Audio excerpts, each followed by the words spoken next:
The best way to learn a language? Immersion, living where the language is spoken and using it every day. But if that's not in the cards for you this year, you can still learn a language the second best way, and that's with Babbel. Be a better you in 2024 with Babbel, the science-backed language learning app that actually works. Don't pay hundreds of dollars for private tutors or waste hours on apps that don't really help you speak the language. Babbel's quick 10-minute lessons are handcrafted by over 200 language experts to help you start speaking a new language in as little as 3 weeks. Babbel's designed by real people for real conversations. Babbel's tips and tools are approachable, accessible, rooted in real-life situations, and delivered with conversation-based teaching so you're ready to practice what you've learned in the real world. For instance, I've been using Babbel's convenient courses to help me learn basic conversational skills in German while I'm getting ready for a little trip I'm planning. It's not a language I'd ever studied before, but I find the lessons really easy and kind of like hand-holding me through learning a completely new language to me. And it's reassuring to know that with the help of Babbel, I'll be able to greet people, order food, and ask for directions without having to consult language apps while I'm in Deutschland. I'm still learning. Studies from Yale, Michigan State University, and others continue to prove Babbel is better. One study found that using Babbel for 15 hours is equivalent to a full semester at college. Babbel has over 16 million subscriptions sold. Plus, all of Babbel's 14 award-winning language courses are backed by their 20-day money-back guarantee. Here's a special limited-time deal for our listeners. Right now, get up to 60% off your Babbel subscription, but only for our listeners at babbel.com/vulgar. Get up to 60% off at babbel.com/vulgar, spelled BABBEL.com/vulgar. Rules and restrictions may apply.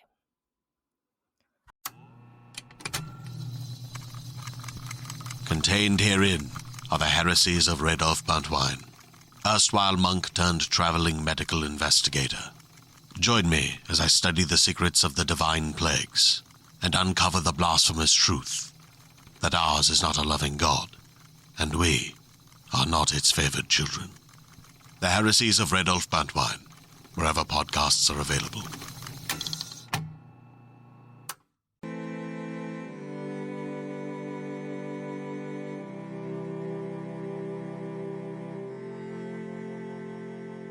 Hello and welcome to Vulgar History, a feminist women's history comedy podcast. My name is Anne Foster and this is a super special episode.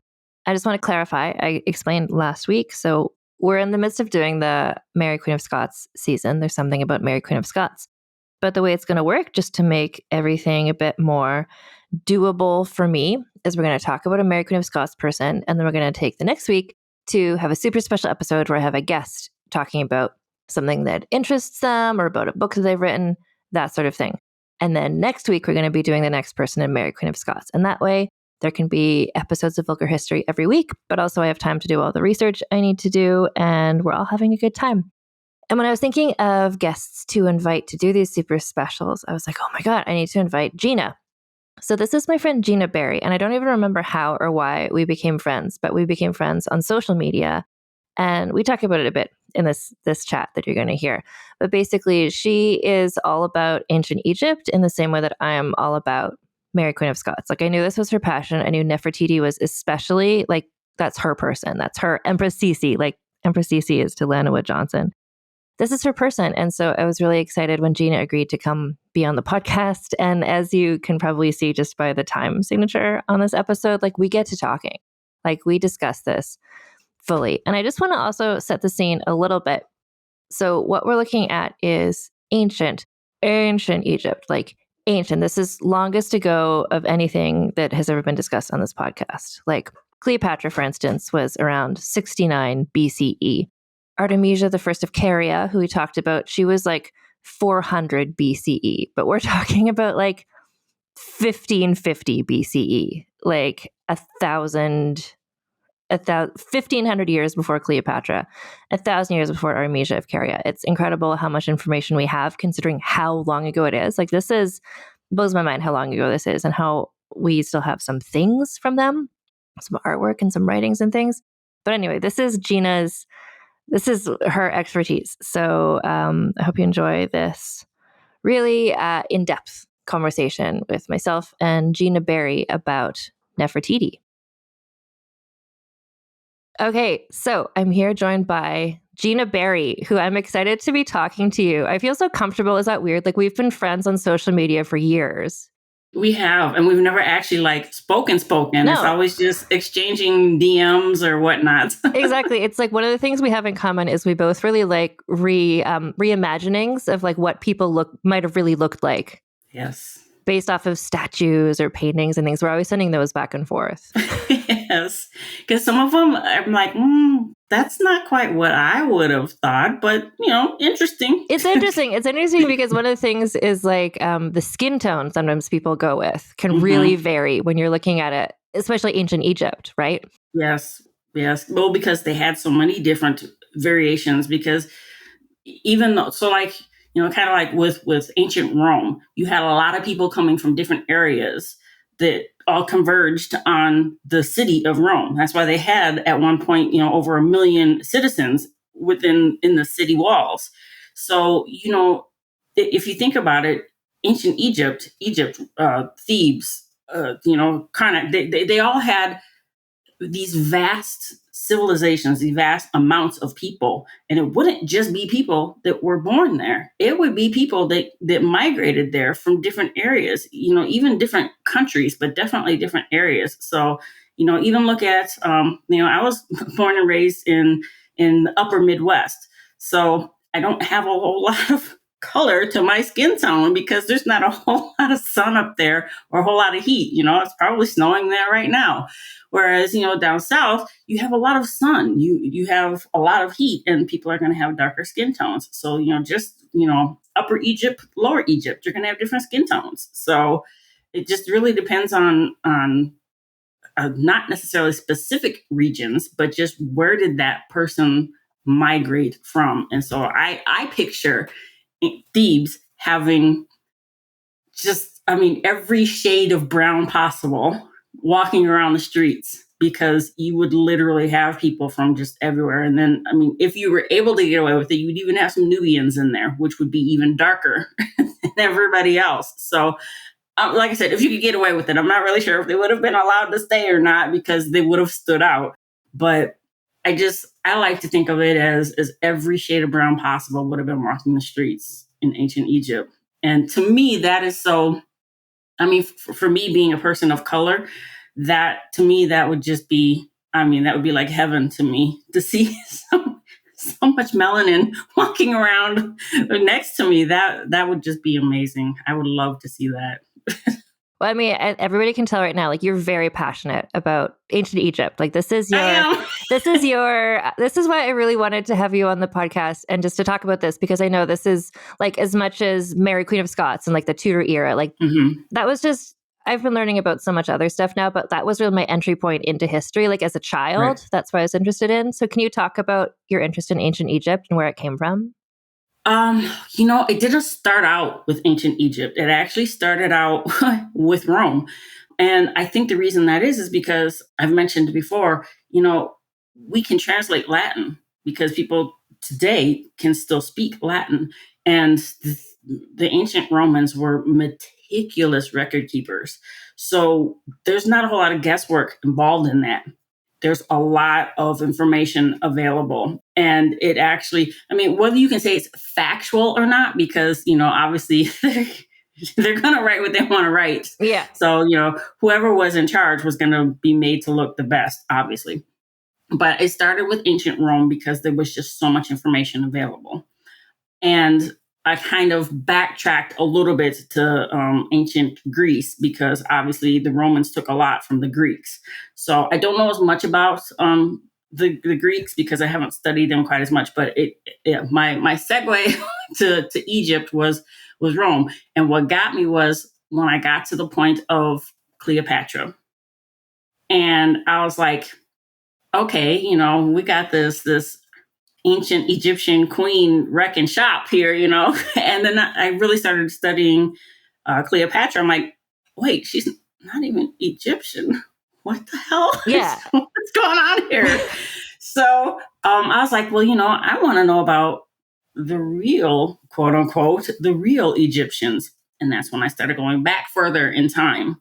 And that's when I just kind of fell down the rabbit hole of of learning more. It starts with the gods, because that's the thing that's really talked about the most when it comes to ancient Egypt, is the pantheon of gods. And I was like, this isn't really where my interest lies, because I'm a financial analyst for a living. So, details, facts, logic, that my brain, that's how my brain works. And so I wanted to know facts. So I started studying specific people, specific time periods, specific events that happened at specific times.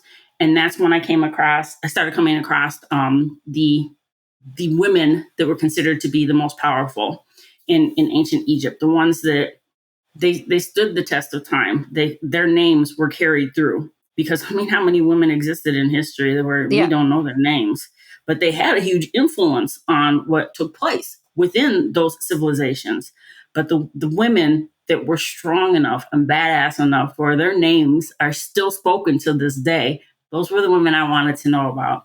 And when I started learning more about Akhenaten, I realized that's when I made the connection between him and Nefertiti. I'm like, okay, well, this is definitely a time period I want to know about. So to be honest with you, I know the most about the time period of his reign than I do about anything else when it comes to ancient Egypt. Which is probably a good thing that this is what we're talking about, because this is actually what I've dug into the most. Because it was so far out there from anything else that happened within ancient Egypt.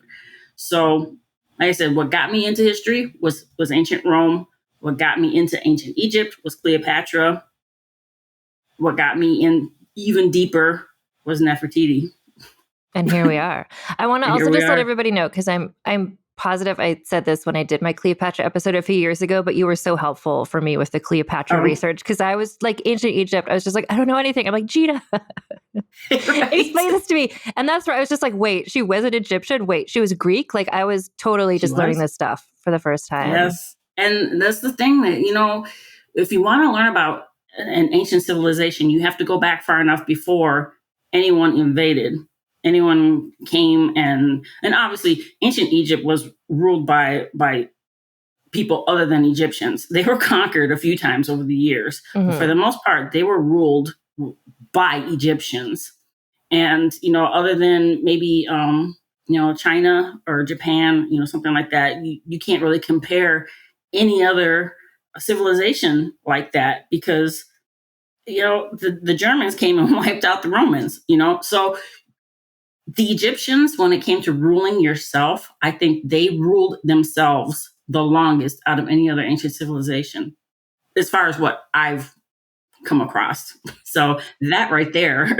No, exactly. So it blew my mind when I was starting to just like, I've got my little notes about Nefertiti. You're going to be leading this discussion. But just for me reading it, I was just like, wait, this is like how long ago? Like, it's so incredibly long ago. Like, this is longer ago than anything I've ever talked about on this podcast. Like, the longest ago I've ever been was like Cleopatra. And that's like what, like 60 BCE. And we're going like 1,000, 2,000 years before that. Like, this is, I was trying to be like, wait, okay, I forget if I say this message. I was like, wait, so the difference between when Nefertiti was around to when Cleopatra was around is a difference between like us here today and the year like 800. Like, it's so spread apart. But to me, like, who doesn't know about ancient Egypt, I just think like, oh, ancient Egypt, it was kind of this brief thing. It's like, no, this is like you were just saying, it's like one of the longest civilizations ever. And, it's funny because I was talking to my mom, and man, I just lost my mom in January. So she would be so proud of me for doing this. Oh, I'm so sorry for that. But I was talking to her once, and I said, when you watch a movie or, a television show, they'll show the pharaoh's residence, this big, huge structure that they would have built for themselves.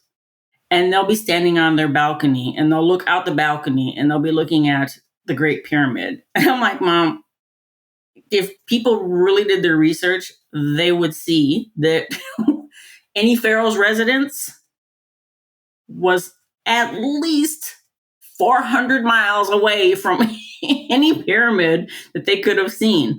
But if you don't study it, you don't know. So if you watch a movie, you read a YA fantasy book or whatever, you're going to see someone looking out their balcony looking at the Great Pyramid. And that's just not the case.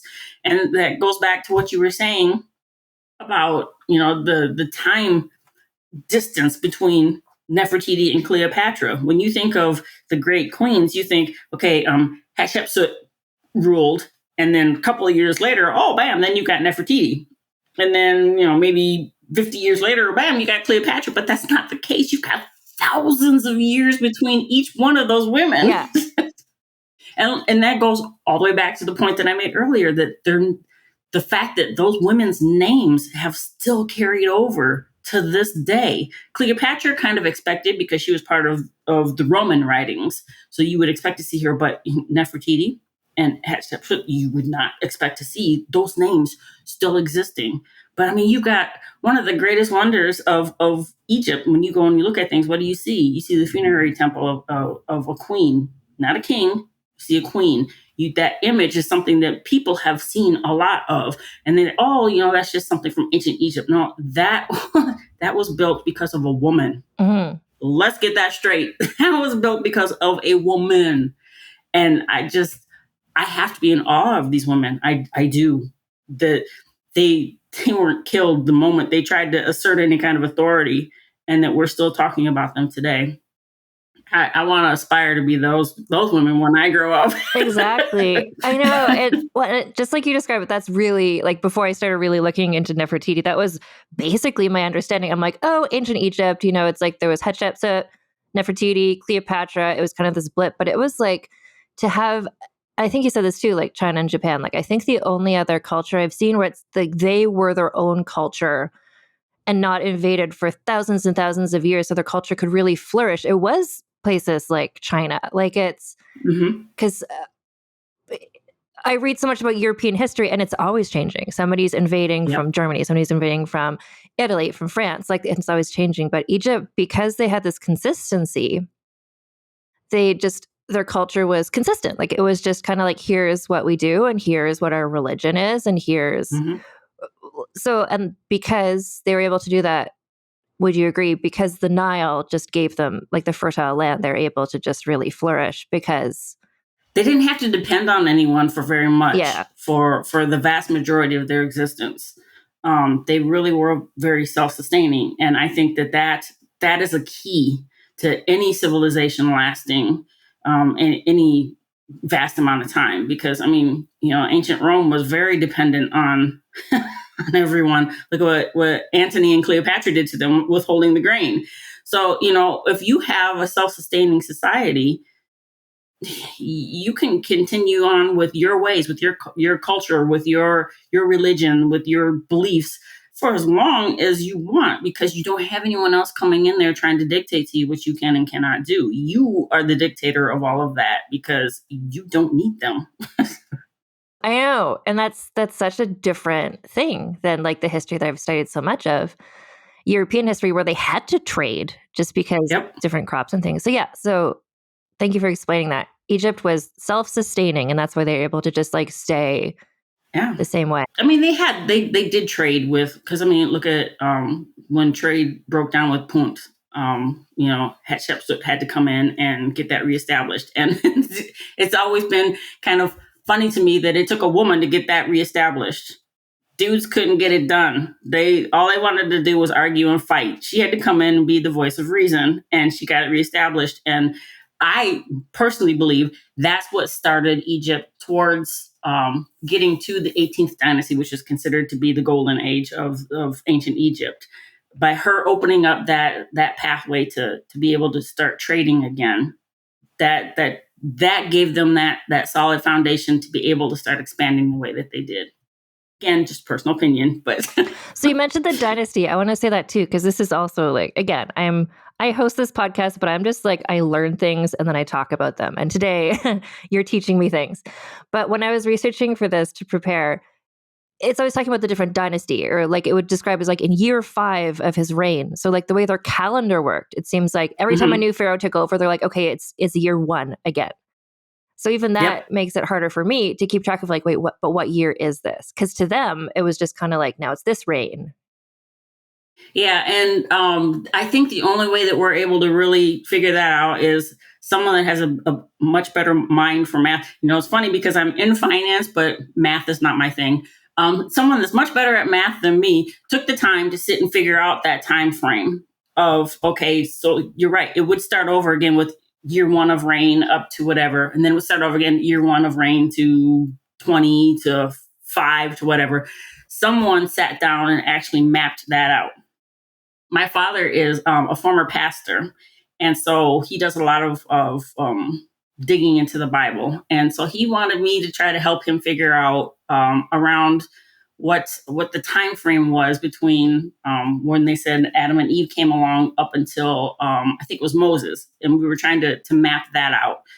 And so I saw how difficult that was, because they say this person lived to be X amount of years, but at year whatever for this person was born. So you have to kind of start all over again with, okay, so we're starting at age 300 for this person, where this person that was considered to be important was born. And then we got to count up to where, okay, when did they die? How old were they when they died? But this person that was important was born at this point in time of their life. So someone sat and figured that out when it comes to us being able to figure out what time period these different dynasties took place. And I'm very grateful to them for that, because I would not be able to sit and figure that out. My brain just starts to short circuit after a while.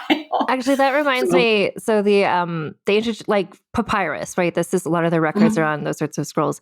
And it's funny to me, I did an episode a while ago about it was like medieval France, and they tried to use like papyrus type scrolls, and it's so damp there, like the records were all lost. But Egypt, I feel like it's a dry climate, so that's part of why. So that's why we have like not just the carvings in the temples and the drawings, we also have like written records, right? Well, but the sand kept things very, very preserved.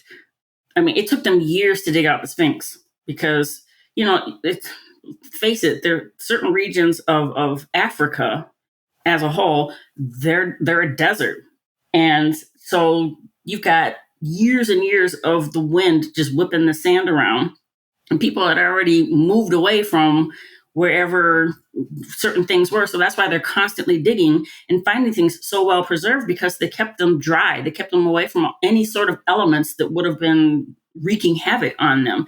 That's why they're still trying to figure out how those watermarks took place within the bottom of the Sphinx, because there's no water around there. I didn't know that. So there's watermarks on the Sphinx. Yeah. There's the erosion that's at the bottom of the Sphinx is actually considered to be water erosion.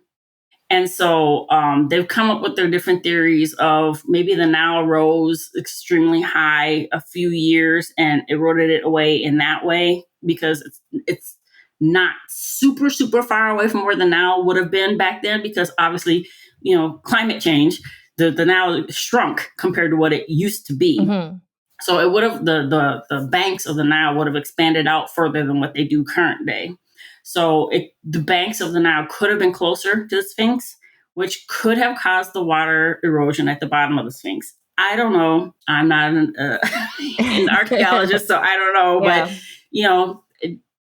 But, so the sand, we have to be grateful for the sand. Even though I don't want sand in my toes, we have to be grateful for the sand, because if it wasn't for the sand, we wouldn't have all the things that we have when it comes to everything that they've found from ancient Egypt.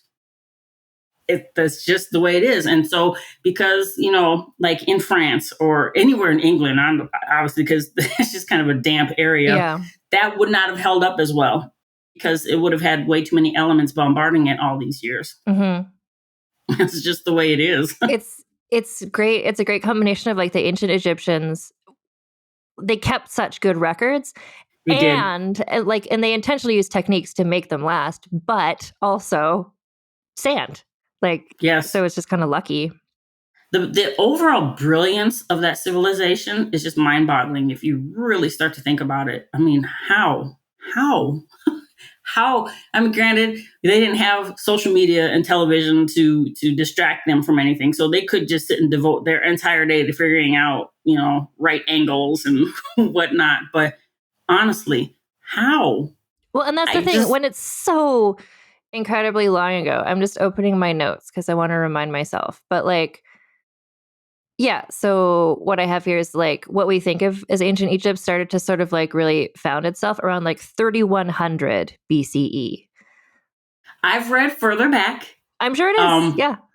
They actually, there are some people that have come up that said that they think that it actually might have been 2,000 years before then.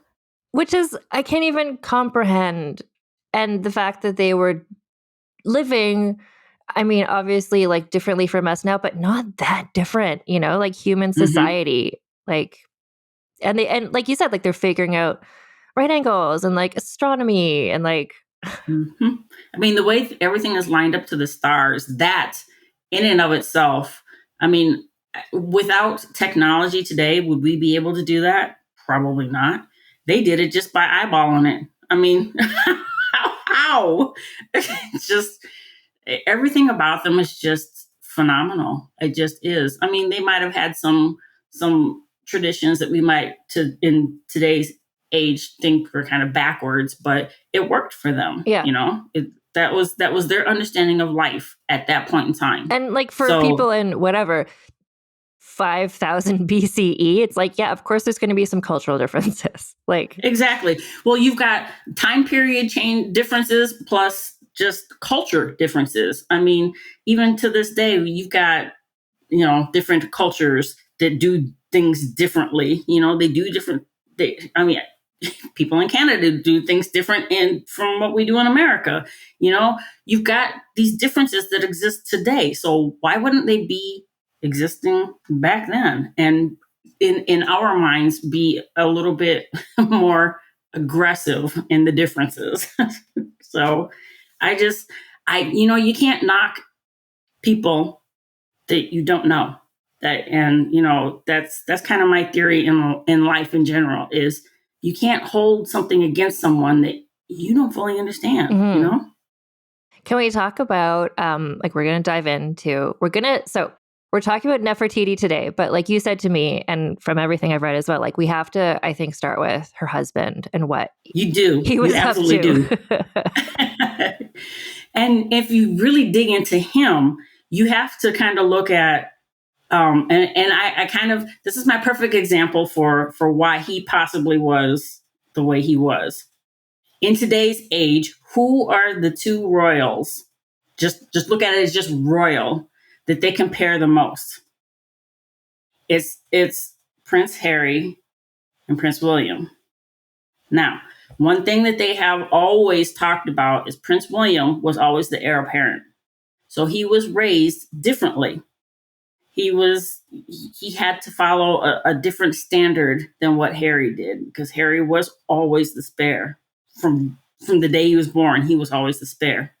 It's the same for Akhenaten, or we'll call him Amenhotep IV right now, because that was his given name at birth. He was not born to be pharaoh. His older brother Thutmose was born to be pharaoh. So Thutmose would have had that training. He would have lived that life. He would have been groomed from birth to become the next pharaoh. Amenhotep IV would not have been. He would have been given liberties to basically think outside the box, to be his own person. He was already a grown-ass man by the time his brother passed away, and it was determined that he was going to become pharaoh. Well, by that time, he had his way of thinking, his way of doing things established. You know, I think at one point I saw he was like maybe like 30 or close to 30 at the time that his father passed. So it's like, you're not going to change a mindset of someone that old. Someone has kind of been allowed to do whatever he wanted to pretty much his whole life. As long as you live within the parameter of a royal, you could do whatever you want. And so when it became apparent that he was going to be pharaoh, I don't think he was ready for it. I don't think he had the proper training for it. And I don't think he really actually even wanted it, honestly. And so when he did get thrown into that position, I think he was kind of just like, you know, F it. I'm going to do me, you know, because who's going to tell me I can't? Yeah. I'm pharaoh. Yeah, that's the thing. Like so you're going to explain all this stuff, but like the fact that, so he came in, so Amenhotep, what is it, the fourth? Amenhotep the third was his father. Amenhotep the fourth, later Akhenaten. Exactly. So he came in and he's just like, here's what I'm going to do. Change the way that we've had religion for the last thousands of years. It's like, guess what? There's only one God anymore. There's not all these, like, to just come in and change everything. But then what I found crazy, well, not crazy, but just like surprising based on what I've read about other leaders later in other civilizations, no one stopped him. He just kind of did this and everyone went along with it. And I think, would you think that's partially just like, I'm sure people did not enjoy it, but it's like he had such complete power. Like he was such, everyone's like, he's the pharaoh and he's like God's representative on earth. And everyone's like, if he says this, I guess like we're like, they did it for years. It's not like he tried to do this and then he was kicked out. It's like he did this. Right. He did this until he died. Yeah. And like changed all of the entire culture. Yep. And, you know, it's funny. I was thinking about, because the deity that he selected was a lesser known one, Aten, who, you know, yeah, everyone knew about the sun disk, but why would he pick one that wasn't popular? And I got thinking, Aten, sun disk, Aten. You know what? What's the most powerful thing we know? The sun. The sun gives life. The sun can take life away. The sun, if we don't have the sun, we don't have anything. So why not pick the most powerful, basically the most powerful entity out there to be the one true God in your mind? If you really think about it, it makes sense to pick the sun. Well, I think especially if you're in like Egypt, like a place that's like very sunny. Like it might be weird to choose the sun if you live in like Scotland, but like in Egypt, of course, like you'd see it every day. You'd see its power. You see it rise every morning to give, basically the way they looked at it is it was the rebirth of Egypt when the sun rose.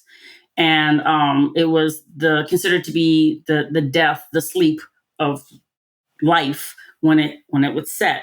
But you would always have the rebirth of Egypt every morning when the sun rose. So, I mean, honestly, the sun was the most powerful thing in existence to them. So obviously he's going to pick that one.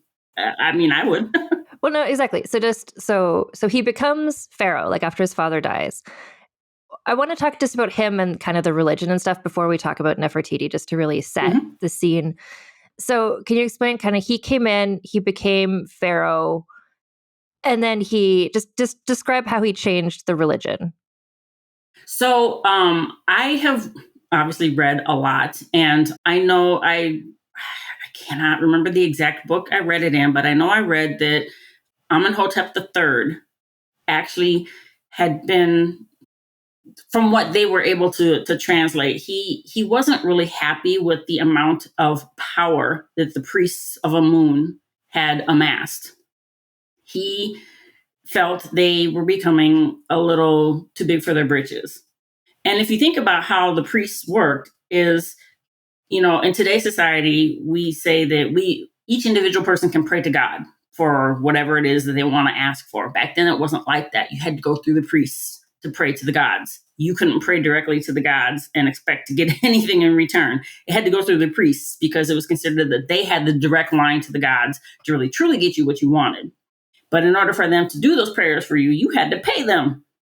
They didn't do anything for free. So the priests had power because they had the direct line to the gods and they were getting paid. So they were stacking their chips over there, and they're getting close to having as much money sitting back in their little dens or whatever as the royal family. And Amenhotep III didn't like that.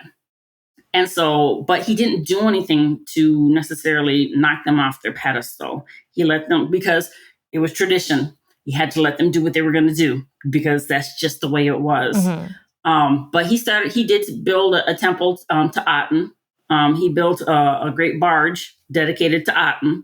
So Amenhotep III was already leaning towards Aten. That people don't really realize that one, but he was already leaning towards giving more worship to Aten. Still respecting Amun-Ra because Amun was, the end all be all. But Akhenaten would have seen that. He would have seen that his father was shifting towards Aten. He would have seen that he was shifting away from really liking exactly what was happening with the priests. So by the time Akhenaten got in there, he was like, you know what? Dad didn't like your asses either. So, I'm just going to get rid of you and head on over here to Aten.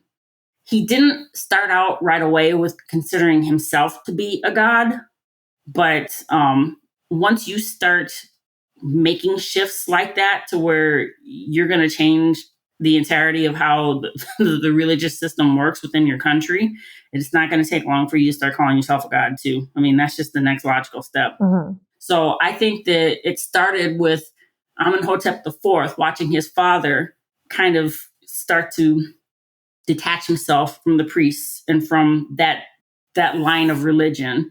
And then he just took it a step further when he took over. Mm-hmm. But again, that's my theory on how he decided to go from the pantheon of gods to the one, what he considered to be the one true God. He saw it happening. Well, and then simultaneous, I don't know if it's exactly like he was slowly developing these ideas, eventually leading to him seeing himself as a god, but also he changed the art style, which I thought was really interesting in terms of like changing the culture. I don't understand that one. I think that was just a power play on his point, honestly. He just, if you look at all of the statues up until then, for the most part, all those thousands of years, the art style did remain the same. You would have the pharaoh depicted as a chubby-cheeked kid a lot of times, or as the pharaoh's face would be the head of a sphinx, so or the head of a lion would, have the pharaoh's head with the lion body. So it always carried over. And I think he really felt like he needed to establish himself. And that might go back to him. Like I said, he wasn't born to be pharaoh. So I think that he kind of had a chip on his shoulder and might have felt that he needed to prove that he could rule just as good as anyone else.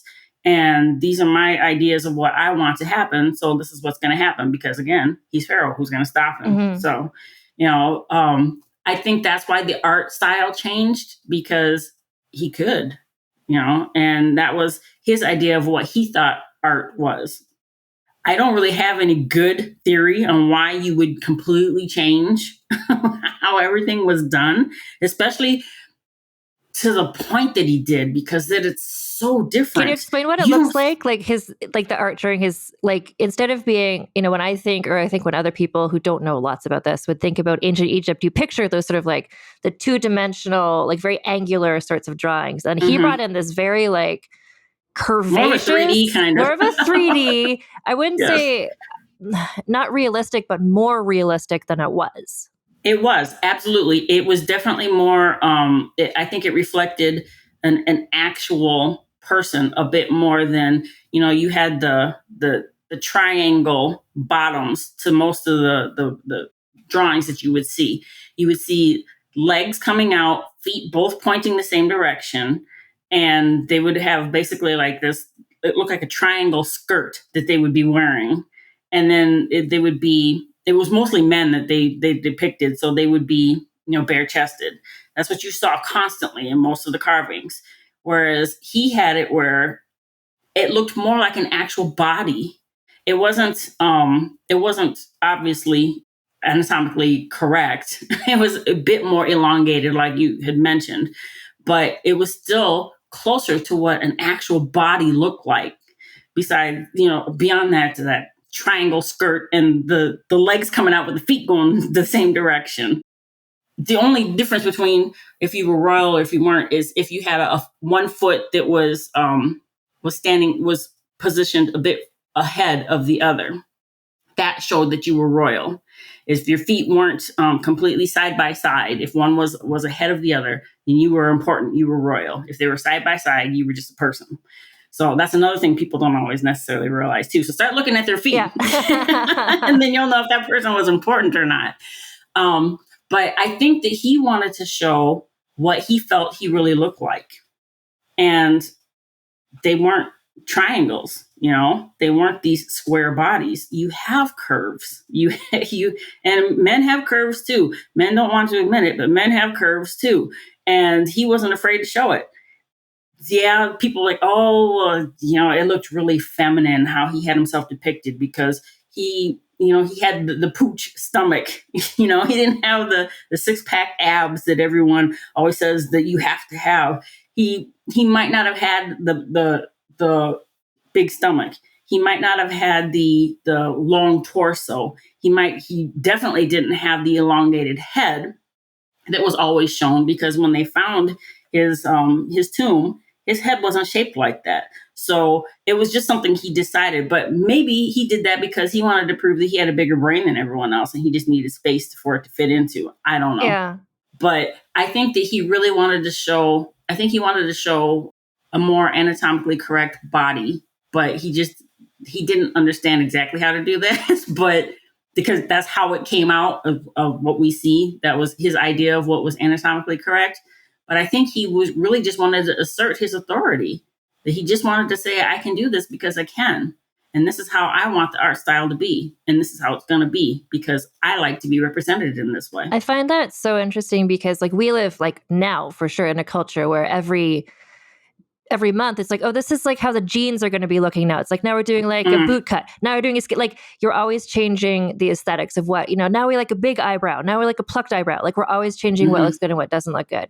But if you slow down and look back, even, the difference between medieval European art into when you get into the Renaissance, where it starts being more anatomically correct, more, it's art developed over time, in Western art. So to me, I'm just he changed the art style. But it's no, but you don't understand. It's no one changed the art style for 5,000 years. And then he suddenly one day was let's change the art style. That was huge. It's not a society that's used to change. And he just brought in every change all at once. Yep. And that's why they call him a heretic, because they couldn't get on board. And I think it was because it was twofold, I think, because it was instant.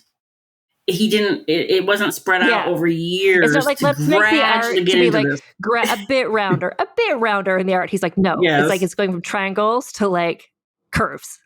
Yeah. And it was just an instant change, and it was a demanded change that went outside of, it was thinking outside of the box. And Egyptians didn't, for the most part, they didn't think outside the box with things. They did when it came to their construction, because if you look at the step pyramid compared to the Great Pyramid, you can see the progression of them starting to think outside the box and figure things out better. But when it comes to pretty much everything else in their lives, you don't think outside the box. If it ain't broke, don't fix it. That was their theory. Mm-hmm. So they kept with that. And he steps outside of the box, and they're like, oh, no, that's not okay. And so that's why they labeled him a heretic, because he wanted so much to change that had been the same way for so long. And he wanted it to change overnight. And they couldn't handle that. Well, that included, he ended up creating a new capital city, which was Akhenaten. Yes. It's really close to his name. Yep. Yeah. Yep. And he always wanted to make sure that he had Aten in there somewhere to pay homage to the deity. Just when he changed his name to Akhenaten, Aten is at the end. He always wanted Aten to be in everything. Mm-hmm. So if it wasn't, you have to think ignorance sometimes for us to be able to have some of the things that we have today. Because if they weren't so ignorant and just buried everything, we would have never known he existed.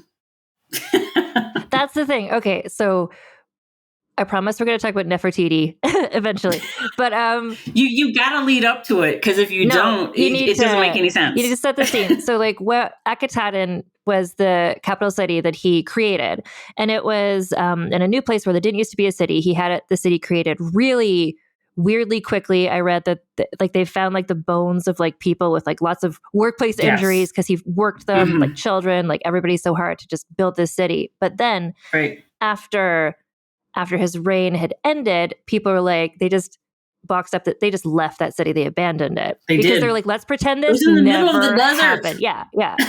But then, I mean, there was no way to sustain themselves. Yeah. He was thinking outside the box, but like not practically. Yes. He had lots of ideas, big ideas, not long-term planning. Not good execution. No. But then what's so interesting about that? So he built this city in this random desert area. It was abandoned and shut up. And then, the sand blew over it and whatever. But then that's why it's so well preserved. And that's why we know about him and Nefertiti, because he made this new city. So instead of like destroying it, intentionally so everyone would forget, they just abandoned it. But then the sand preserved it. They took what they felt they needed. They took some building materials and whatnot to help build other temples and whatnot back where they wanted to actually be. So, they always say, unless it's written in stone. Well, everything they did was written in stone. So in order to get rid of it, you had to chisel it out. Yep. And so what they did was they basically just chiseled out what they didn't want to have in some of this stuff and reused the materials in other places. And I have read some places where they didn't get to everything. They didn't chisel everything out. So you'll find a reference to someone in a temple dedicated to someone else. Like, oops, you missed the spot. So that's what they ended up doing with some of the stuff that they took from Akhenaten. And I'm grateful. I mean, as precise as they were, sometimes they made mistakes and it just benefits us. Yeah. Well, and wasn't there part of his reign too, like before, during when he was thriving, when he was in charge, where he went around and he was chiseling out the names of other gods from other temples? Because he was like, the only name that there should be is Aten. So he was just chiseling. Yes, yeah. He tried to get rid of Amun, because Amun was the main god, the main deity. That's who everybody worshipped. That was, he was the head of the pantheon. To this day, people still consider Amun to be the head of the gods. And so how do you put your god on top? You get rid of the one that's on top. I mean, that's how everything works. You gotta knock the king off the hill before you can put a new king up there. And so that's what he did, is he started trying to get rid of he had the temples ransacked. He had a lot of the priests killed. He had their riches taken and put into the royal coffers.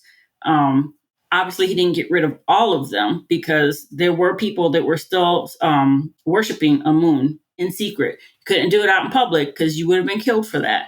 But people never stopped worshiping Amun. They never stopped worshiping all the other gods. They continued on with what they knew. They continued on with their tradition in the safety of their own homes, or wherever their little meeting places would be. So that's why I think it was so easy for them, once he died, to go back to the old ways, because they never really truly gave it up. Right. And I mean, that's human nature. Yeah. It doesn't really matter what a civilization it was. It's human nature that you're not going to just ditch everything that has meant everything to you your entire life, that you don't know anything different. You're going to hold on to that. And so that's why when Aten was no longer the head god, they're like, okay, bet. I'm just going to go back to what I had before. So I understand what he thought he was trying to do. He just didn't do it the right way. But I think that all goes back to how he grew up. He was not groomed to be the next pharaoh. He was allowed to be a royal, but to do whatever the heck he wanted. And he carried that mentality into his reign. Exactly. So it's like in Egypt, there's lots of examples of like, a child like Tutankhamun eventually, but like a boy who becomes king, and then it's all the advisors can really make him do what they want. But the fact that Akhenaten became pharaoh when he was 30 years old, or at least an adult man, yes, he couldn't be like, he was coming into that like, I'm a person, I have opinions, like you're not gonna. Yeah. And he had his advisors, and he had there, which that's a whole nother rabbit hole we can go down with that one. And I will bring him up later when we start discussing Nefertiti, because I think he plays a more pivotal role than people give him credit for.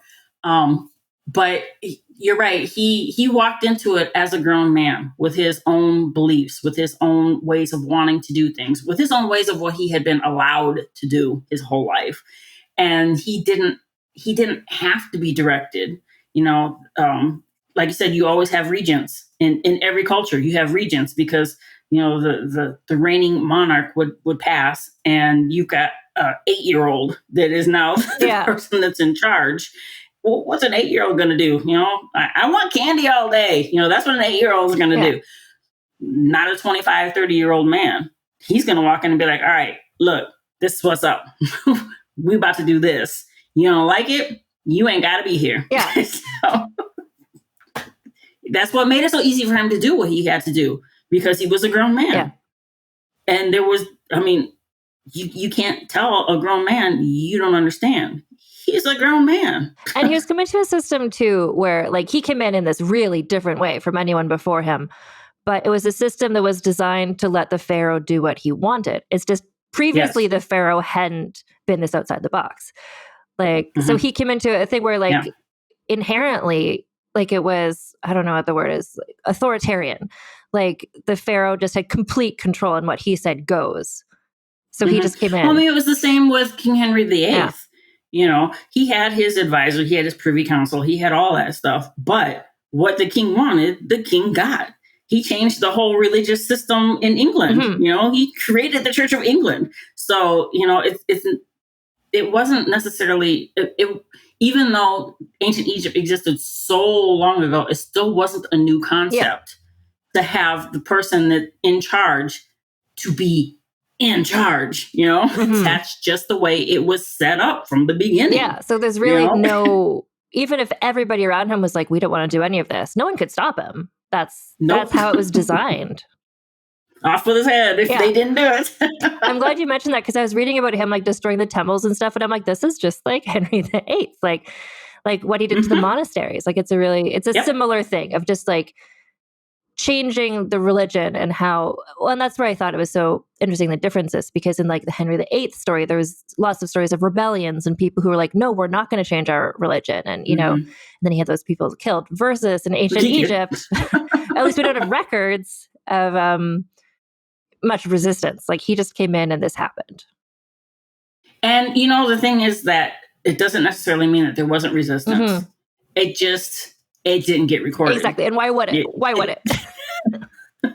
Exactly. And whereas, with when it happened with Henry VIII, you had other people that could record things. Granted, not everybody was super educated, but there were still people that understood how to write, And so you had records that went outside of what the king had written down, where you wouldn't have that in ancient Egypt. So, like I said, it doesn't mean there weren't rebellions. That's a great point. It just didn't get written down. Exactly. And it's because exactly, that's another good point. Not everybody knew how to read and write. It was just the scribes, right? So only a certain class of people knew how to read and write. And those were the people who wrote down what the pharaoh wanted them to write down. Right. And really, honestly, if you think about it, back then, why did you need to know how to read and write? Yeah. Why did you even need to know what the king and what the pharaoh and the queen actually looked like? You didn't need to know any of that stuff to survive day-to-day life. What you needed to know was, what does it look like when a hippo is about to start racing out of the water? That means you need to get your tail out of there. What does it look like when a crocodile is coming down the stream? You need to get your tail out of there. What does it mean where your crops look like they're withering a little bit? You need to get them a little more water. That's what you needed to know back then. You needed to know how to make a basket to hold your stuff. You needed to know how to sterilize your water, because let's face it, they got their water from the Nile. Well, you can't drink that. You're gonna die because whatever's floating around in there.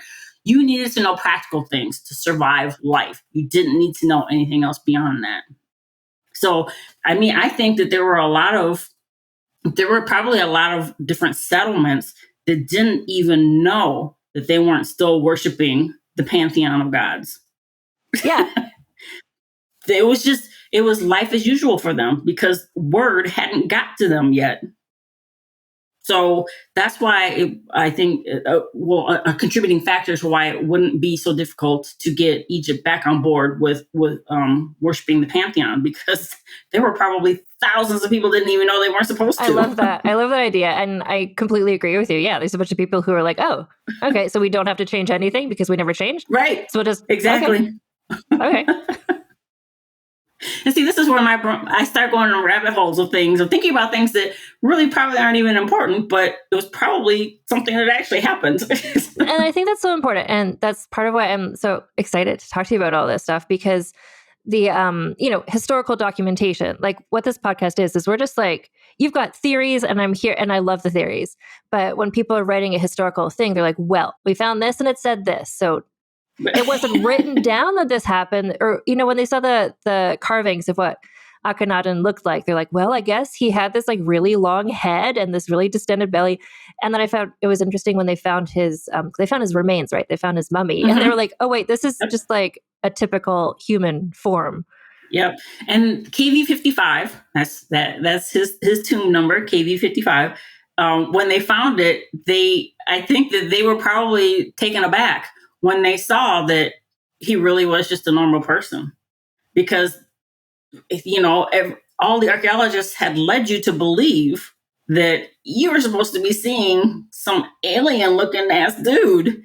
And you open this up, and really the biggest difference with what they found in his tomb compared to others is his cartouche was chiseled away, because they considered him to be a heretic. So they don't want, if you have their theory on the afterlife is, if you don't have your name established, you can't get through the afterlife the way you really wanted to be getting through it. So, if we destroy some of these things here on Earth, then he's going to have a messed up afterlife. So that was the biggest difference between, what they found in his tomb compared to others. But I think that they couldn't wrap their minds around it at first. They had actually found Akhenaten, and he was just a regular guy. Yeah. I think some of them were really crushed when they found that, because there was theories. There's one book that I was looking at where I forget what it was. She'd written a book and then she like re-released it, because new stuff is being found all the time. But I think for a long time, like the older writings were like, well, Akhenaten, like he had all these, and they were like diagnosing him with like various like medical symptoms based on this art. So I think if you extrapolate that to, if you're looking and you're taking so literally the writings, then you're missing so much nuance. If you think like the only things that we know are true are like these specific words, where it's like, but you're translating them in the first place. Exactly. And from a picture, you're translating words from a picture. You're assuming you're reading this picture correctly to write down these words that you think go along with that. Yeah.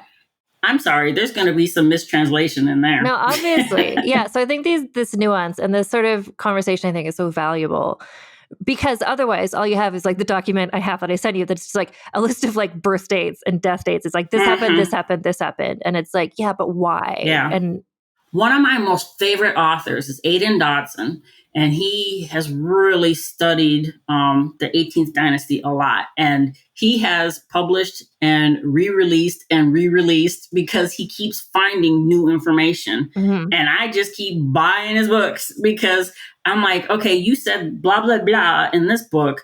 But then after doing more research, finding more quote unquote facts, you're like, I might have to amend what I said earlier and go to this. And that's why I appreciate people that really study their art. Don't just walk up in there and be like, oh, you know what? This is what we've translated. This is what it is. All right, on to the next thing. Yeah. I don't like that, because that's not necessarily how it is. You've got to make sure that you've really taken the time to dig into it. Just like everyone says, this person was talked about a couple of times, all of a sudden they just disappeared. We have no idea why. Well, there are numerous reasons of why that could have happened, and we're going to get into that later too. We're going to get into that sort of thing soon. But yeah, I find it. But you got to make sure you dig. You got to dig. And literally in Egypt, you got to dig. Yeah. Because you never know what you're going to find. And you have to be prepared. Like, I really appreciate what you're saying about this author, like that he accepts as new things come, then that would change the context of some things you found before, to the point you have to like rewrite your book. You can only talk about the things that you know at that time. And if you learn something new later on, don't be such a jerk that you can't accept that you've gotten new information and amend what you, if needed, amend what you've said in the past. Because, just like they'll release something on CNN and then an hour later, based off of new information, the blah, blah, blah. That's the way it is. Yeah. You don't know all the facts the first time you look at it. Be willing to accept the new facts that you find. I want to make that a poster and like hang it up and like make everybody put it in their house, because that's so much of like what's going on. Just like, I'm not going to say like in the world today, but like in so many things, like in history, when people like what's coming out, the 1619 project and stuff, and people are being like, no, I don't accept that. American history is like this and this and this. And it's like, but we have this information now. So like, how about we like amend our understanding? And people are just like, no, like that's where it's like historical fact. It's not, well, I was going to say carved in stone, but like it could be carved in stone and chiseled off. It's like, it's always changing our understanding. So to just be like, well, I was taught this in third grade, and that means this is what the pilgrims did. And that's it. That's it. I learned math and I learned this. And like, I'm not going to change what I think. Like, that's just, I think with history, a lot of people who aren't like you and me, who aren't like constantly studying and keeping up with it, like somebody with a casual understanding, they're just like, oh, well, that's what it was. Like Columbus was a hero or whatever, where it's like, and that drives me crazy when it comes to history, because someone will find one book written by one person, read that and be like, oh, okay, well, that's it. Whereas based off just that one subject, you could have 10 different authors with 10 different books with 10 different ways of looking at it. And people just, it drives me mad that people will just read one thing and take that to be the hard and fast fact and move through the rest of their life thinking there isn't anything else to it. Yeah. It's like, no. I mean, the 80s, granted, I would like to believe it wasn't that long ago, but my knees remind me on a daily basis that it was. Just different things that have come out about the 80s, just, over the past few years that people would not have thought about in the 80s, because that's just the way it was in the 80s. But if you really dig into some of the things that were happening in the 80s, both political and non-political, fashion wise, whatever, it's like everyone's tripping about all the bright colors in the store at Target in the boys section. Well, look at the 80s. Men walked around in pink on a daily basis. Didn't think anything of it. Wore eyeliner, had their hair all spiked up like quote unquote women. No one thought anything of it because that was the way it is. Now all of a sudden you're having a fit because there's a bright yellow shirt in the boys section of Target. I mean, if you don't go back and really dig into things and just take it at surface value, you're always going to have a very skewed idea of what reality is. And that's why so many civilizations crumble at a certain point, because they continue to look at that skewed view of what life is supposed to be, and they can't accept the things that are happening around them. And then the things that are happening around them converge and crush them. Yeah. And I mean, Rome, perfect example of that. They just couldn't believe that anybody was any better than them. They believed they were the top of the food chain. Yeah. Guess what? The people that you considered to be barbarians rolled your ass. So what? You got to look at it all. Yeah. And that's why I try to get young people history, it already happened. There isn't anything you can do to change it. You're correct. It already happened.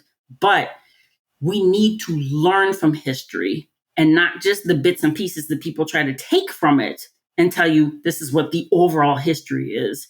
You need to understand the whole of the history, and you need to learn from that history. And that is humankind's worst downfall, is they refuse to learn the proper things from their history. They take the bits and pieces they think are the most beneficial to them personally, and that's how they live their life. You want to look at, Julius Caesar was a great commander. He won wars. Yes, he did all that. Dude was psychotic and self-absorbed, and he was the main reason why things started to fall apart in the Republic. Let's look at the whole of his history, not just the fact that he won wars, No, and that's such a good comparison to Julius Caesar, because that's another one where he was just kind of like, hey, this is how it's going to be. I'm changing some stuff. He was stabbed. Exactly. He was assassinated. So the fact that Akhenaten got away with what he did, I feel, is notable, because every other example I can think of where someone with a lot of power tried to do this, they were always poisoned or stabbed or whatever. And there's no proof that he was killed. Yeah. He just died. Yeah. And that is amazing. In this era, because everyone was being killed constantly in ancient Egypt, like murders and assassinations. And he, like what you're just saying, sorry, I interrupted you, but like the fact that he did what he did and he wasn't and got away with it. Yes, he just, so many other people. As far as we can tell, he died from natural causes. And, life expectancy back then wasn't what it is today. The pharaohs that ended up reigning for 80 years or whatever, they're an anomaly, because people just didn't live that long back then. So he died, from what I can tell, at the general age that most people would die in that time period. How did someone not just slit your throat? Okay, so this is where I think is a perfect segue, because we're getting into like one of his secret weapons was his wife Nefertiti, because she was there. That was his weapon. Period. Not so secret weapon. So we're gonna get. It's so funny when we were messaging. I was like, Gina, this might be like 30 minutes. This might be like 45 minutes. We're in an hour and we're just getting to Nefertiti. But honestly, because there's so much that you have to understand before you can get to her. No, and you do. Because if it wasn't for how he actually was, we wouldn't even know she existed. Yeah. No, exactly. And the thing is we know she exists because of, and this is just another theory of mine, is he grew up seeing a specific example. So when you hear about Nefertiti, not everybody understands that she is directly connected to Akhenaten. People have no clue who Amenhotep III is. But if you say Queen T, and people have heard that before. People have heard her name. People have seen her bust. People know about the pretty lady that they found, in the tomb, that she still had the full head of hair. More people know about Queen T than they do Amenhotep III. And you don't hear about Queen T without hearing about Tuya and Yuya. Those were her parents. And you don't hear about Yuya without hearing Tuya. You don't. She is always mentioned with him. Anyone that talks about Amenhotep III, Queen T is always mentioned. Always. So, you talk about Akhenaten, Nefertiti is always right there. He saw the example of the men in his life and his family elevated women to levels that women hadn't necessarily been elevated to in the past. And they were just the royal wives, the queen consort, whomever, that's my girl. But they still held them to a level, to a standard that hadn't been seen before. And that, I think, the reason why he held Nefertiti to the standard that he did, you see so many inscriptions of her and you hear so much about her, is because he saw that in his dad with his mother. He saw that with his grandparents. It was just kind of instilled in him to respect your damn woman. So I think that's how she got to the level of power that she did, because he understood he needed to respect the fact that women are just smarter. Mm-hmm. So I'm just going to say it right now, like I'm going to call her Nefertiti throughout. She changes her name. And I know you know what she changes her name to. And I think you can respect that I have no concept of how to pronounce that. You and me both. Okay. So we're just going with Nefertiti because that's how she's known. I can go with that. Oh my gosh. When I was typing it in, it's so long. My spell check was like, what are you typing? Wait, no, right? I mean, sometimes it can't even get past Nefertiti, so there's no way it's going to get past anything else. So what is your concept of so Nefertiti, the name, it means the beautiful one has come. Beautiful one has come. Yep. So she was potentially raised in the palace, but she was maybe from somewhere else initially. Okay, so this is where my theories start with her. I truly believe that she is the daughter of I. Can you explain who I is? I was the great counselor to Amenhotep III and Akhenaten, but he was also the brother of Queen T. So with him being, and people dispute that one too, but there's more proof that he was than he wasn't. So if you think about it, if he's the brother of the queen, where's Nefertiti going to be raised? In the palace. This is how it's going to go. Because it is actually documented that I is the father of Mutnujmet, who has always been assumed to be the younger sister of Nefertiti. Mutnujmet goes on to marry Horemheb. Well, you can't be a no one and not marry Horemheb, who ends up being pharaoh after Tut. So there's that whole thing right there. I truly believe Nefertiti is the daughter of Ai. I would have been the uncle of Akhenaten. So when they say the theories of, there was the whole inbreeding, the whole incest thing when it came to the royal families, which carried on all the way up through Habsburgs. Yeah. So, that's just the way it's been with royal families. It makes sense that if you did some sort of DNA testing, that Akhenaten and Nefertiti would share DNA, because they would have been cousins. They would have been first cousins. So you're gonna have matching DNA there. So that's my theory on where Nefertiti actually came from. So I think she was just overall part of the royal family. Yeah. And I think, again, like I've just like the basic notes that I've read of like fact-based books, it sounds like there's evidence that she was raised in the palace. Like she had a tutor, like she had a wet nurse, and that was only things that you got if you were like really high up in society. Right. Yep. Which leans into my theory of I was her father. Yeah. I mean, how else we see throughout all of histories that people are always trying to claw their way up the ladder to get as high a status as possible. I mean, when I watched the movie or the television show, The Tudors, I'm like, wow, you all were ruthless as hell to try to climb that ladder to get next to the king, or at least in his royal court in some way. It's always been that way.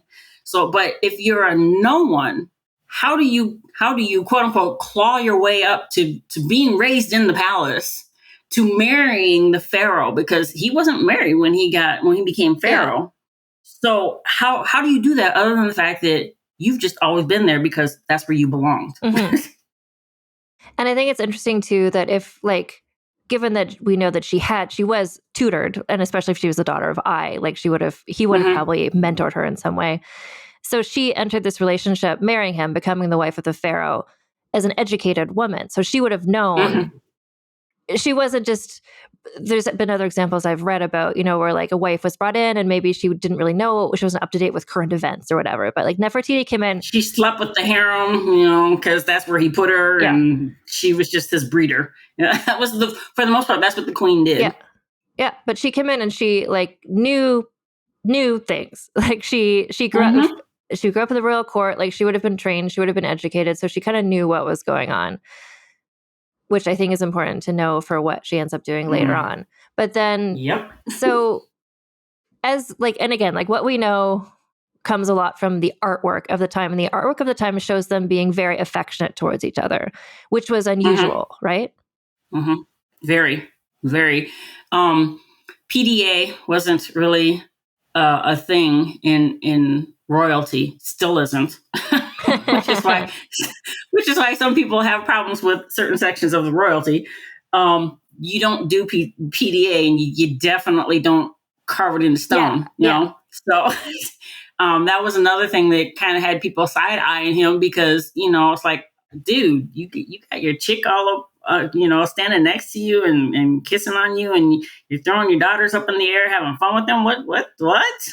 And again, it's so weird to me, like to think back and try to imagine what it was like to the people then who saw it. Because to me now, I'm just like, if you see every day on Instagram, you see like, oh, there's like, whatever, a family and their kids and they're hugging and they're laughing. It's like, of course, like you see that all the time. But to them, to see the royal family and like Nefertiti's like sitting on his lap and they're like snuggling, and their daughters, they had like several daughters.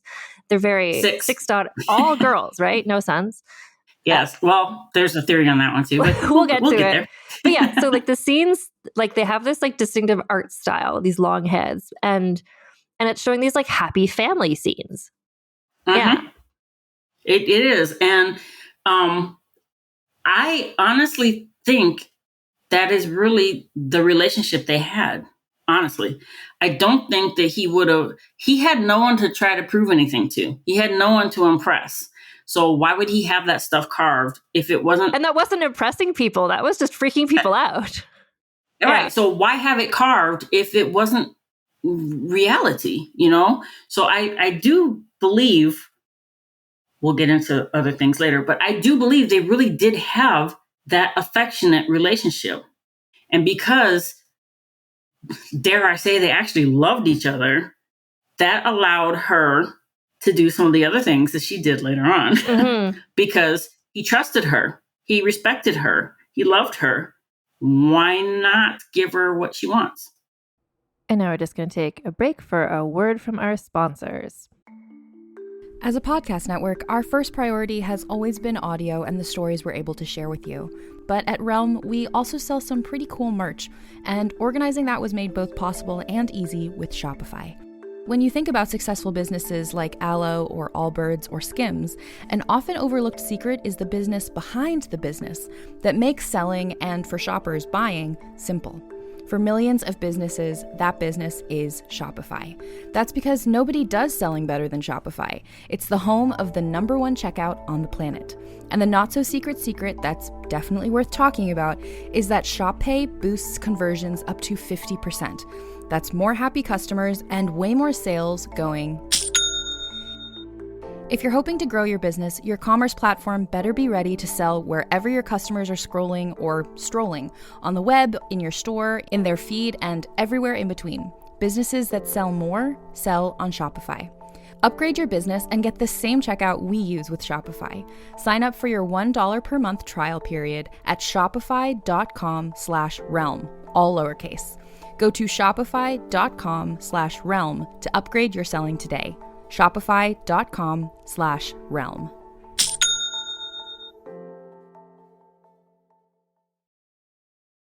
Do you know what lies within nothing? No. Do you know where it ends? Do you want to know? Yes. Counterbalance, a high fantasy audio drama. Season 2, coming 15th of October 2023. Learn more on trilunas.com. People often look at me with confusion when I ask them what their only one in the room story is. They think it has to be like mine, where I went to a 600-person event and discovered that I was the only Black person there. I know. Horrifying, right? Hi, I'm Laura Cathcart-Robbins, and I am the host and creator of the podcast Only One in the Room. Every week, my co-host Scott Slaughter and I invite you to join us for an hour and lose yourself in someone's only one story. This podcast is for anyone who's ever felt alone in a room full of people, which is to say that this podcast is for everyone. I'm Brennan Storr. I'm Paul Bestall. We're the Ghost Story Guys. And every 2 weeks, we explore first-person stories of encounters with the paranormal from all around the world. Then we have some fun reacting to those stories. We like to say our goal is to scare the hell out of you, then make you laugh. Belief in the paranormal is not required. All you need is a love of great storytelling and curiosity about the world around you.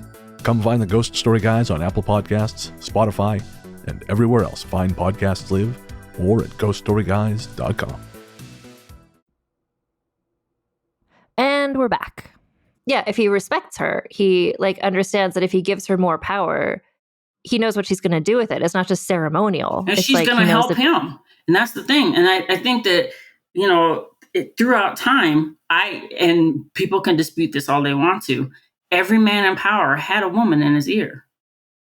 Whether it was his wife, whether it was someone in his concubine, whether it was his mistress, it doesn't matter who it was. Every man in power had a woman in his ear.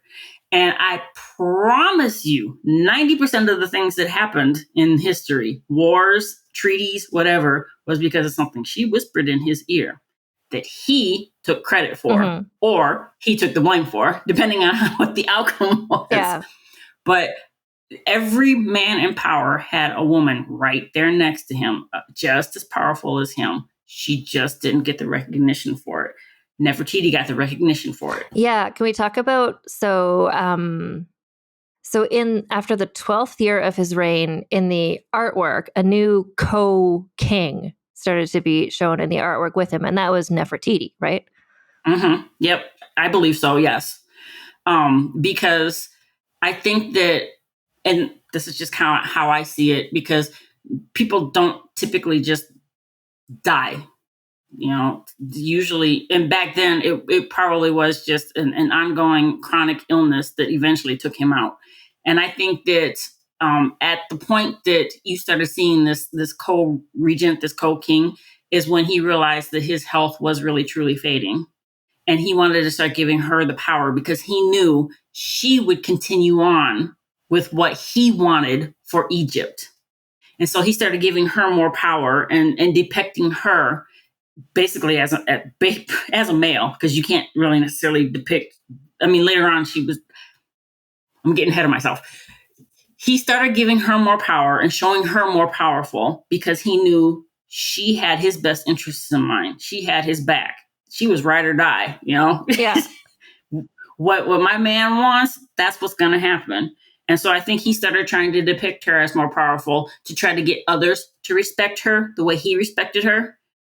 Obviously, that wasn't going to happen, but he had what his desires of what he wanted. Yeah. It just wasn't going to happen. But men. And there's something about the artwork. You were saying like she's depicted as a man, and it's like that gets back to Hatshepsut, who I'll talk about some other time on the podcast, probably with you. But because there's something about, there's like a gender thing where it's kind of like, well, this is like dressed like a man, but there's some feminine characteristics to it as well. So it's like, this is a carving of a woman we're portraying as a man, but who is a woman. It's right. Kinda... And I think that was a compromise, honestly, to do that instead of showing them full-blown male.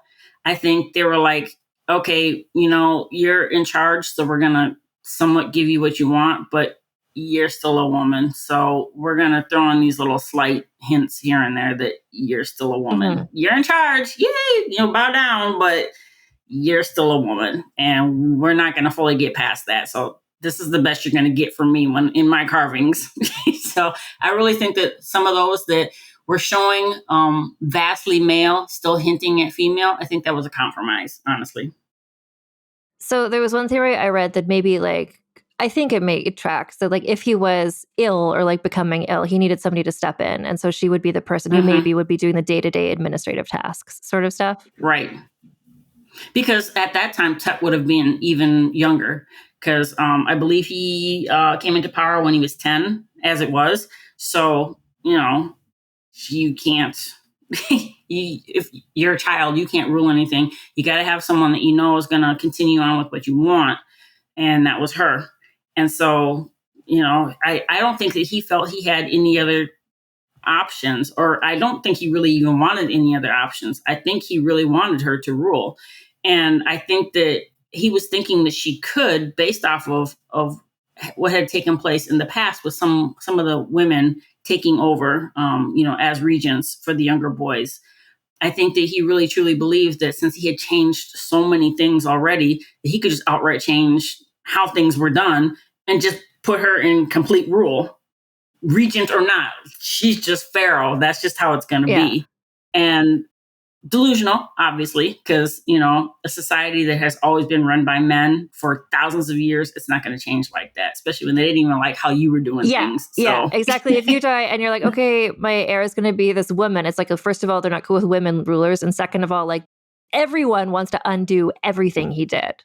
Yeah, they don't even like you, bruh. So they're sure not going to let her be in charge. No, exactly. So can we talk about what happens after Akhenaten died? Because this is where I was just like, I almost sent you a message before because I'm just like, I need to know what you think about this. So a new pharaoh came on the scene after Akhenaten died, whose name was, I'm not going to pronounce it, but it's Smenkhare. Smenkhare. And no one's really sure who that is. And there's a theory that I believe that's her. Yeah, and that's what more and more people, I think, are thinking. However, if you really think about it, who becomes pharaoh after Smenkhare? Tutankhamun, right? Correct. Now, there have been theories, whatever, on who's Tut's mother. There are a lot of people that say it's Kia. Kia's mentioned a couple of times as one of the lesser wives of Akhenaten, and then all of a sudden she just vanishes, like literally vanishes. I mean, even with Nefertiti, they found a few things, even after they stopped talking about her, they found a few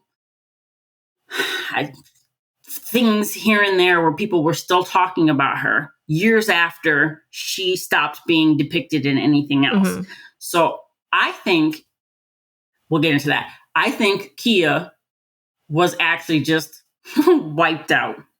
And I do believe Nefertiti did that. I want to believe Tut was Nefertiti's son, but everything that I've read leans more towards Kia being his mother. Mm-hmm. And I think that's why Nefertiti got rid of her, because all Nefertiti bore was daughters. Right. 6 girls. She had no boys. Kia comes up with the boy. I think she got rid of Kia and just took Tut as her own. Mm-hmm. Again, my theory.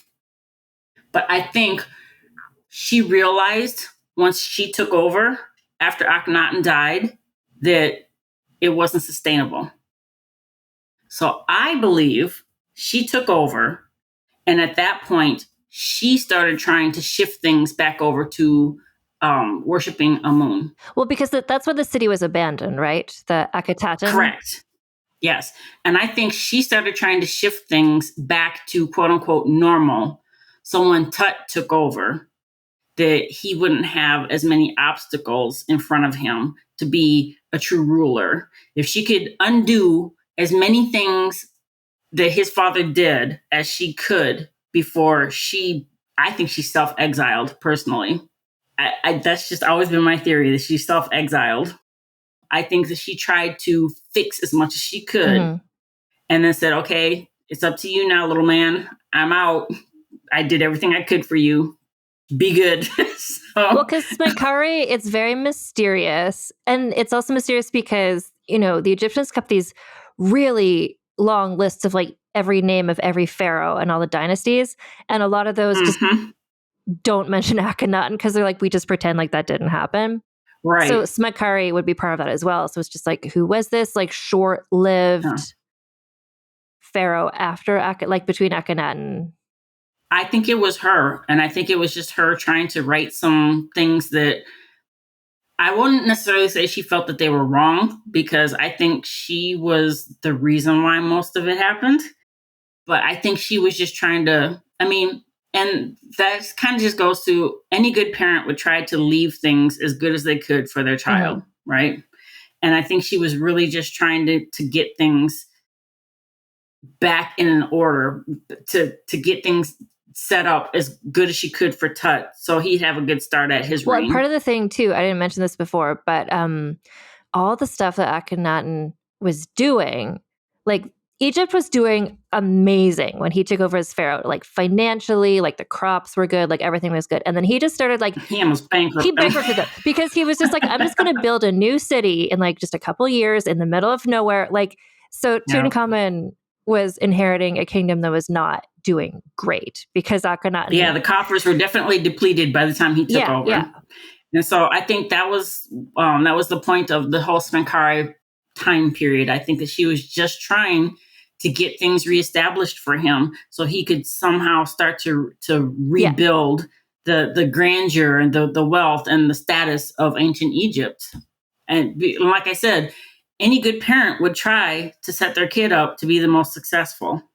And, she had option A, option B, do this, then disappear, or try to just outright rule, and someone's gonna they're gonna get you. So I think she went with option A. This reminds me of, like, I have some, there was a book that I read, like, when I was a teenager, ages ago. It was, like, The Murder of King Tutankhamun.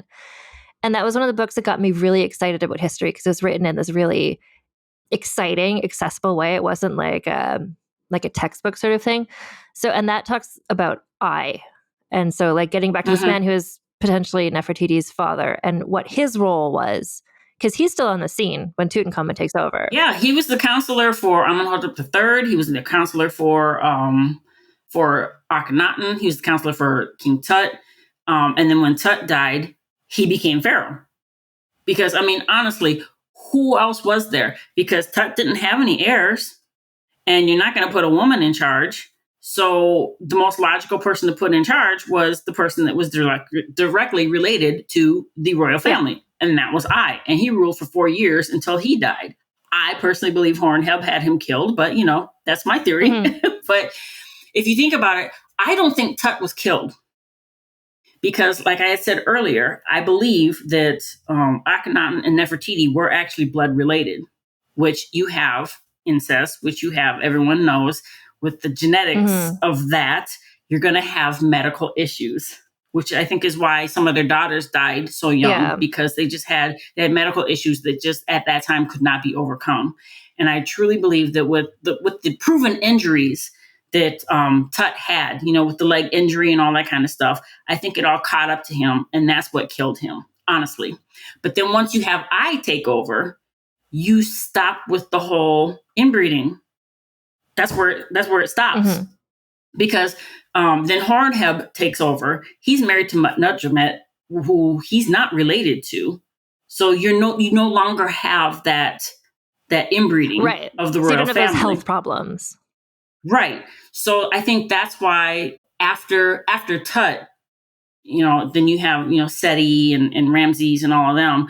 And, they ruled a long time. They lived a long time because they didn't have those health issues that the inbreeding royal family had before then.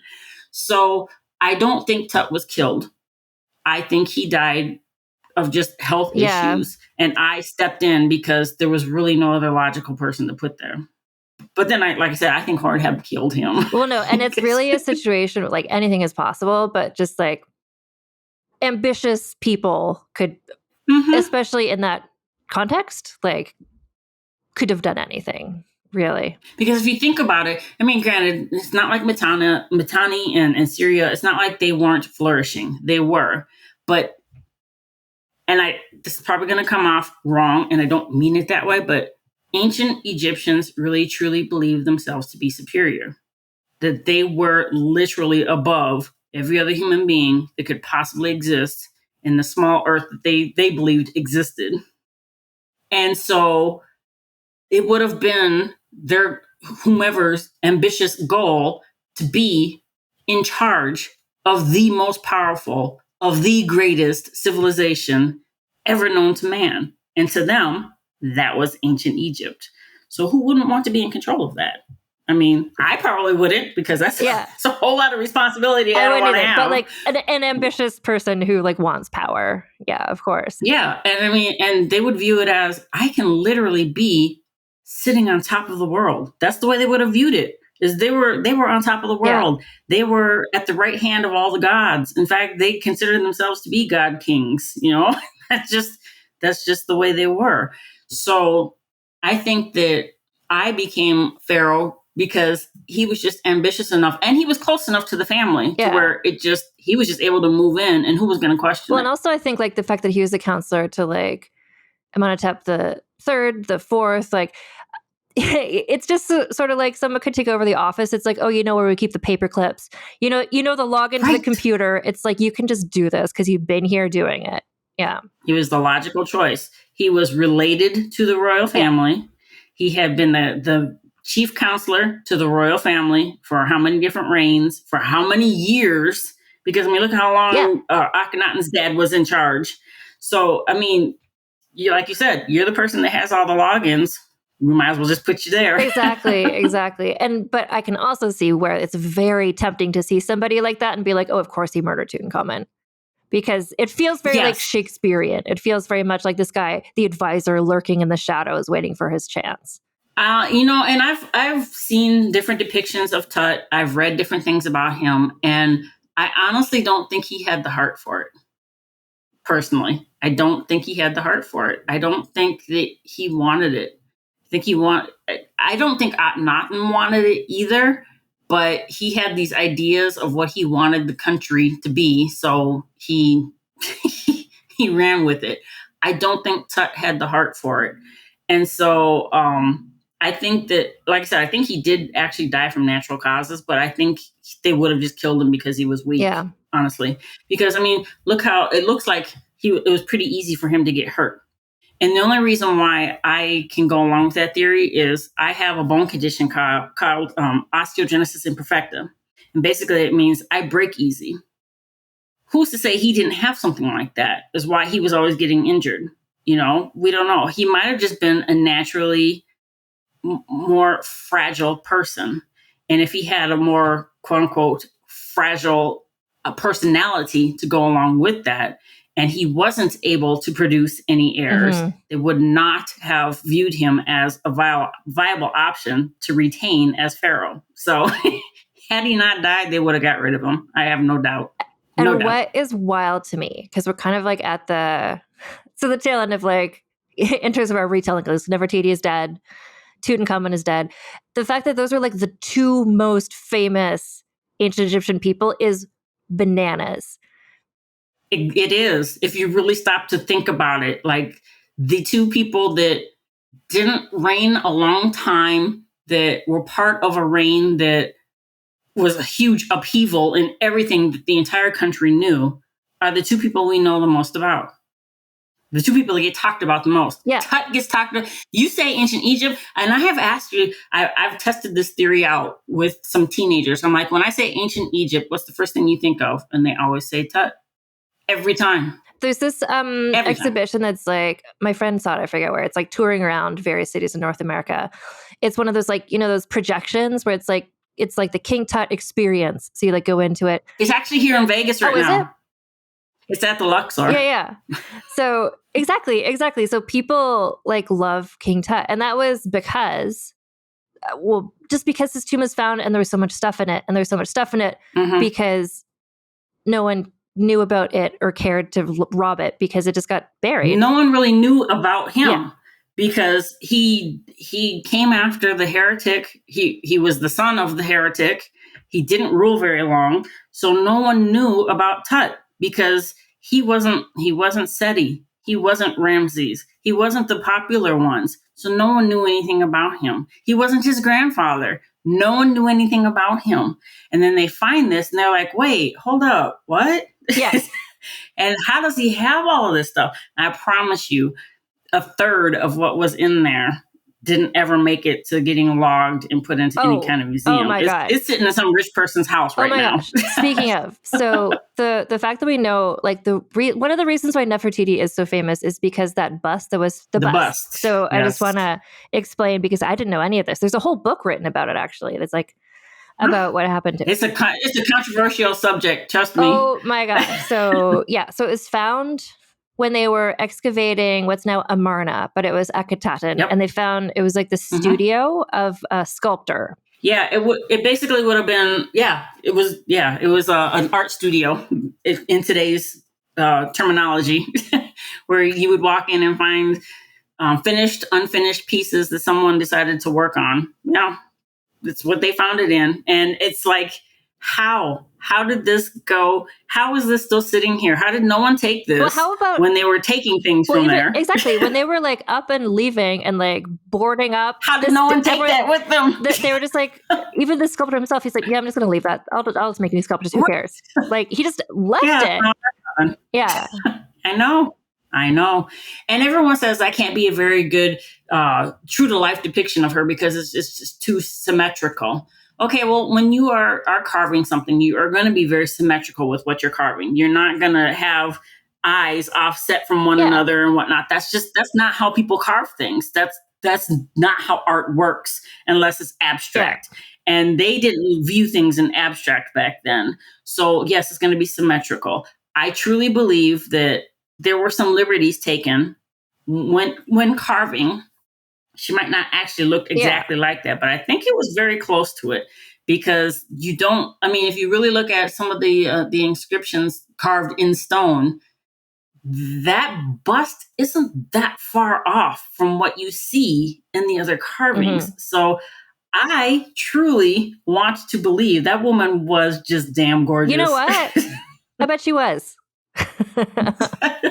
I mean, if you look at the Egyptian women of today, they're gorgeous. Yeah. So why wouldn't she have been? No, exactly. And also, if there's like various women around that Akhenaten was growing up nearby, like he would have, if she was a daughter of Ai, that would be like another benefit. But like, she stood out for some reason.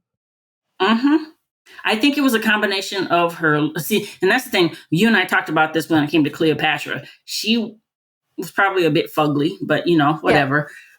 It wasn't her looks that got. Men always want to say, "Oh, the wily woman used her looks to get what she wanted." No, that woman was just smart. She was just smarter than. She wasn't pretty. She was smart. I think Nefertiti was smart and pretty, and you can't win against that combination.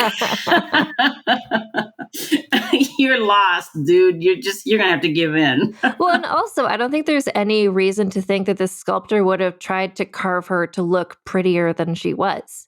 I don't think so either. Especially when the art was making them look so weird. Yeah, I think, like I said, as far as the setting of the eyes and whatnot, it's obviously going to be symmetrical because that's just what artists do. But I really, truly believe that there's a lot of reality to that bust. Mm-hmm. I think she just really was that beautiful. Yeah.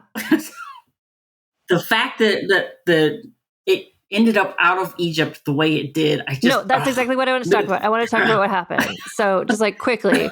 So, oh my God. Okay. So the bust was found 1912, which is like around the same time they were excavating other parts of Amarna, like what used to be Akhenaten. Because they just discovered it at that time. That's the thing.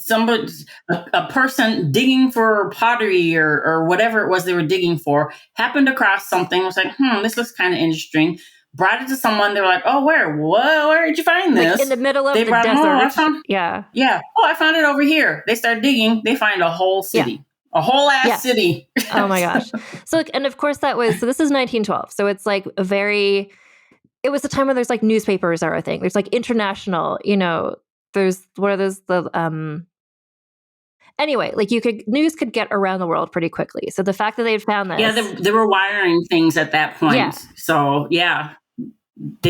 news could travel a lot faster at that point than it ever had. No, exactly. So like at this point, like the world was poised to be really excited about this.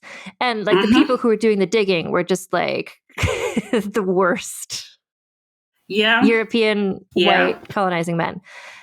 So this German guy, so he found the bust and then he kind of tricked the people in Egypt to say like, oh yeah, it's not actually that exciting. It's not actually that good. I'll just take it.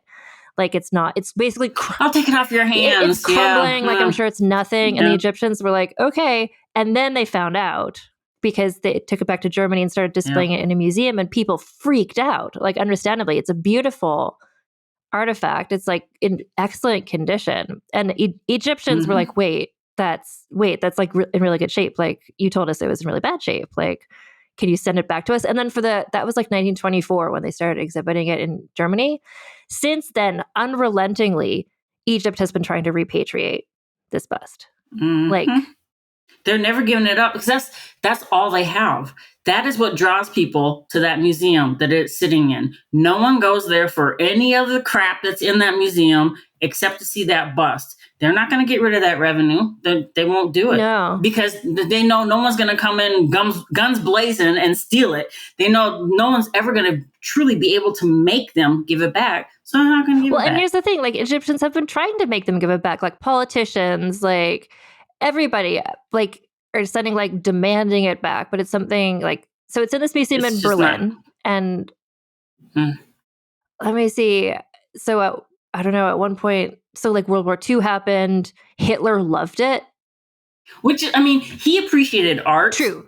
And so it's funny that, it's to him, he would see what he would have called a colored person, but he still appreciated the beauty of it because he appreciated art. So it's really kind of odd to hear that how much he really liked it, considering it wasn't a blonde-haired, blue-eyed person. Great point.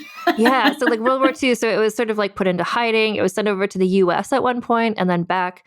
So just what I have here written down is, so the Minister of State for Antiquities Affairs in Egypt in 2005, he requested that UNESCO intervene to try and bring it back.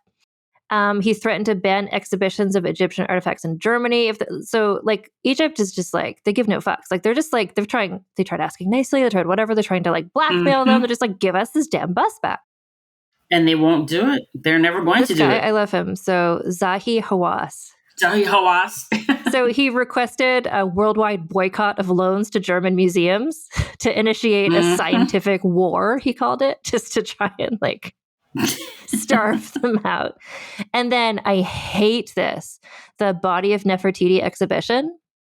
Oh yeah, that was not a good look. Oh my gosh. So in 2003, a Hungarian artist duo placed the bust atop a nude female bronze statue, and they called it the Body of Nefertiti. They said it was an attempt to pay homage to the bust, and that makes me feel it's so gross as like Hugh Hefner bought the burial plot next to Marilyn Monroe. Like it's those same vibes where it's just like, let this woman rest. Like, how dare you use her body to like get tickets to your museum?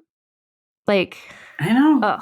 It's gross. It's just, and the thing is they really truly believe that they're doing something artistic and just, and like you said, they felt that they were paying homage. No, you're not. You're being extremely male and disrespectful. Yeah, and just like to exploit a woman's body. And also everything we just talked about, like how many people who went to see that knew what she did and who she was, other than just like, oh, look, she was beautiful and she lived a long time ago. You're right. And that's why there's so many people with such skewed views of history, because they'll see something like that, or they'll read one opinion of one person. And then it's just, and I'm kind of like that, like, my favorite genre of music is classical music, mostly the Baroque period. So that's going to, include Bach. I will hear a piece of his played by one person at one time, and my brain will tell me that's the way it was supposed to be. So if I hear it played by someone else and it's a little faster or a little slower, I'm like, oh, that's not right. That doesn't sound right. That's not how it's supposed to be played.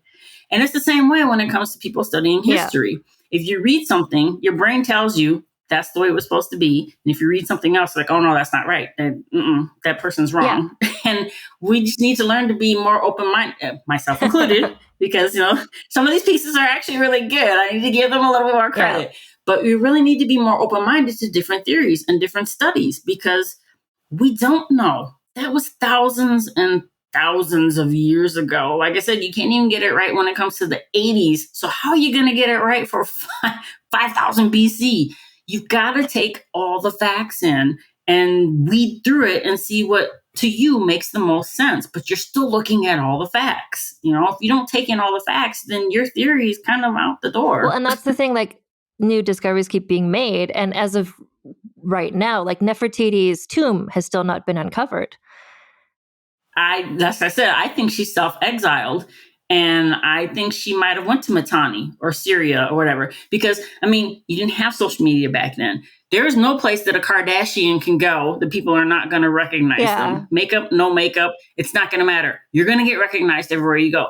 Angelina Jolie, you're going to get recognized everywhere you go. No one knew what Nefertiti looked like, except the people that were in the royal palace. Those are the only people that knew what she looked like. She could literally go anywhere and no one would have a clue who she was. She could tell them any name she wanted, and she could live out the rest of her life in complete oblivion to anyone around her. And I honestly think that's what happened, is why you're never going to find Nefertiti, because I think she went to a completely different country and just lived the rest of her life there. I hope she did. I love that for her. I started writing a YA novel. I don't know if I think I told you about it. My theory on why Akhenaten would have changed over to the one, the one deity. And in my book, in my theory of things, she does self-exile, but for a very specific reason, not just because she was trying to avoid death. It was just to try to protect the rest of Egypt. Again, that could have been why Nefertiti would have done something like that in reality as well, is if she would have stayed, if she would have tried to keep that power, if she would have tried to hold fast to the different changes that Akhenaten made, it could have made things worse for the country as a whole. And I think ultimately he probably too, really did care about Egypt as a whole. They were doing what they thought was best for their people. Now, granted, calling yourself a god doesn't have anything to do with the people. Yeah. That was just a whole selfish thing right there. But honestly, I really do think that they cared about the country as a whole. And I would like to believe, like I said, that she was Smenkari, that she was trying to get things set up to where Tut could come in and have a good running start at things. And then she left because she felt that that was probably the best thing for the country and for him as a whole. I think that would be, I hope in a way that her tomb isn't discovered, because I like the mystery of it. And I like that supports that maybe that is what happened, you know? But then also, I think there's something about King Tutankhamun's tomb. Like, he died so young. Like, some of the things that are in there, they wouldn't have had time to prepare that much stuff for him, because no one would have expected him to die that young. So potentially some of those things had been meant for her tomb. Oh, absolutely. Yes. And that's the thing. As soon as somebody came into power is when they started the construction of their tomb, because you never knew how long you were going to rule. You know, back then you could die at any time. You know, you could get water that wasn't quite pure enough and some bacteria would get you. So it really was, you know, it really was kind of a rush to get things done back then, because you just never knew when your time was going to come to an end. And so they wouldn't have even started on a tomb for him. I think he actually, I think I read at one time that he actually took over a tomb that was not even really for him. It had been started for someone else or for something else, and they just kind of just converted it for him.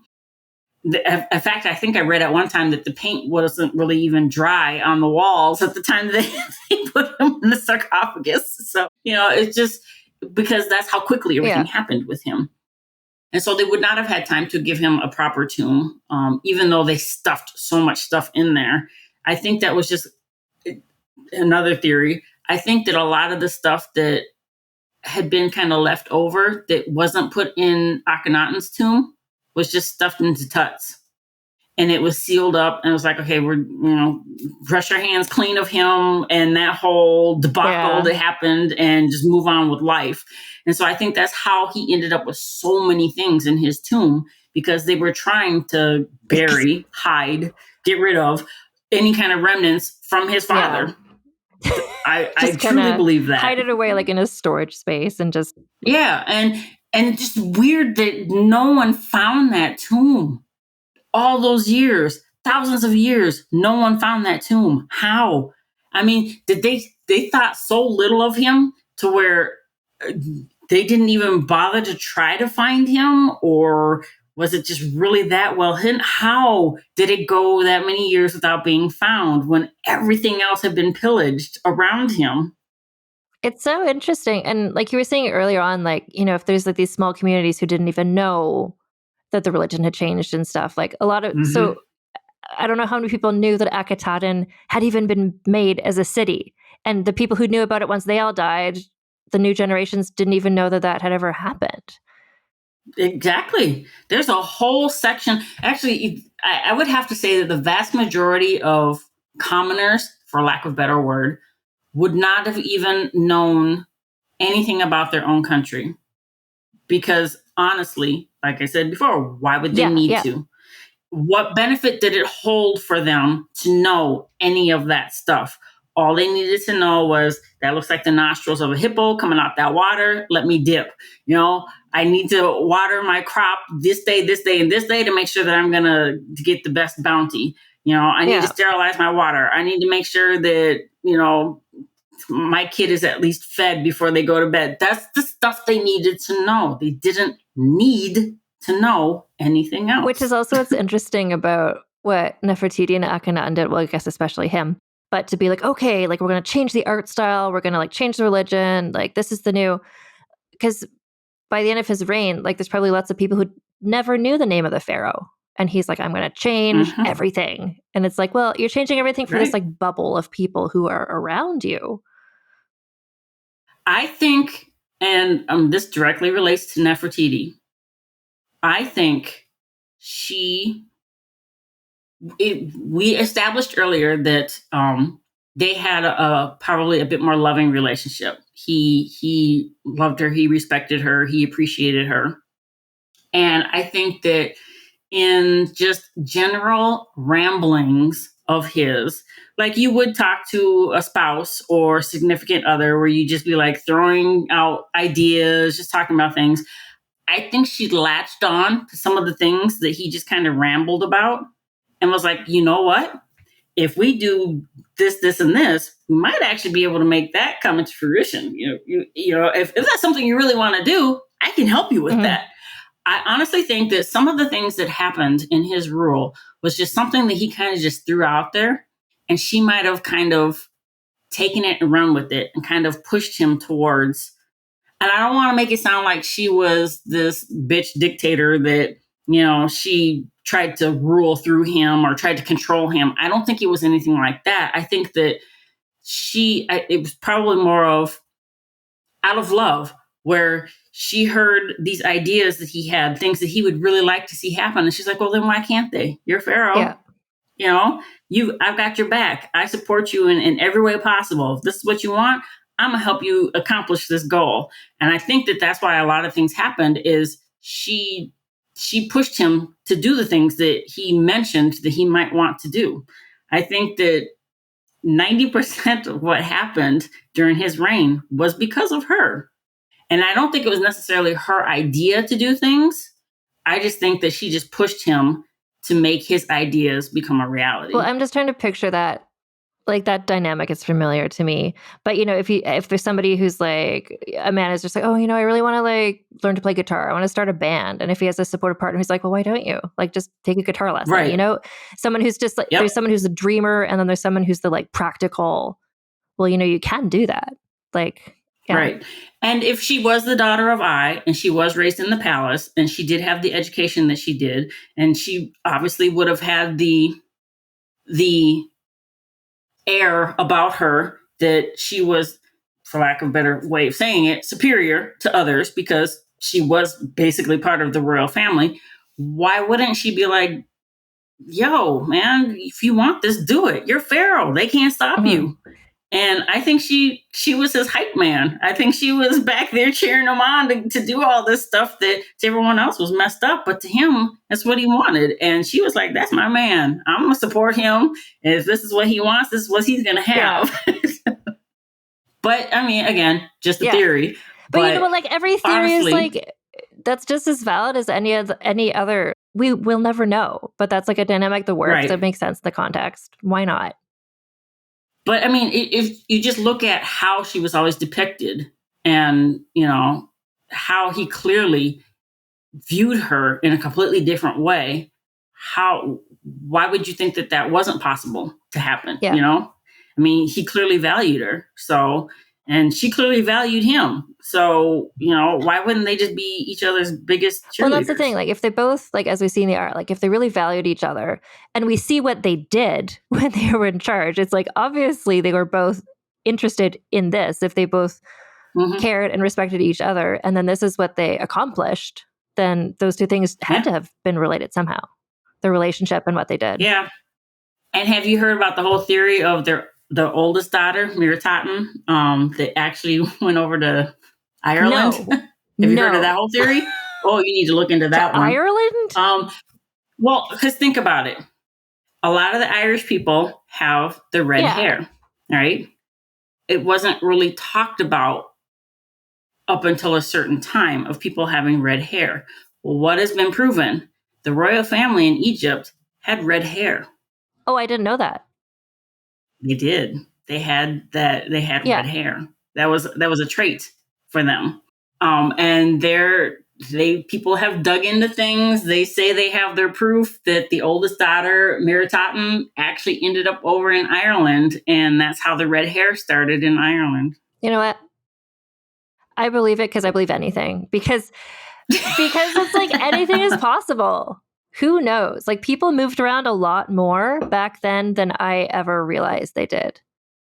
And that is so true because, and really people are like, well, how did people get to the continent of North America? Well, we all know the Bering Strait existed, Obviously, it's covered by water now, but there was a certain point in time where you could cross that landmass and get from Asia over to at least Alaska.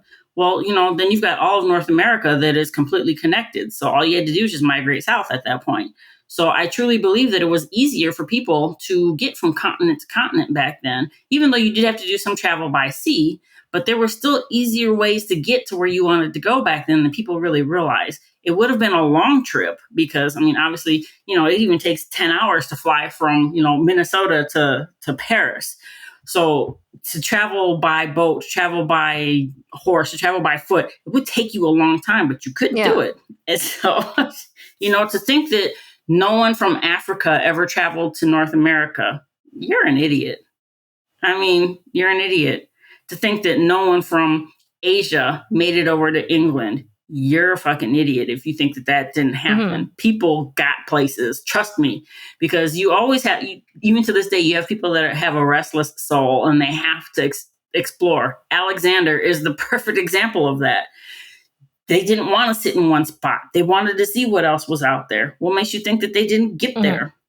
Come on. Well, and this reminds me of we at the very beginning, you're talking about your image of Egypt and, the kind of all the shades of brown and all the people who were living there. It's like everything, it's not so cut and dry. And I think this is the sort of thing that I would have been taught in school. It's like this, there was this country, there was this culture, and this culture, and they were just there until one day, exploration or colonization or whatever, where it's like, no, people were coming and going. And Egypt, where it's located, it's so close to so many other regions. Of course people would come and go to trade or whatever. And it's even proven that many different countries came to Egypt, like you mentioned in your notes, they traded with Syria, they traded with Mitanni, they traded with all those different countries that are up there. Those people existed too.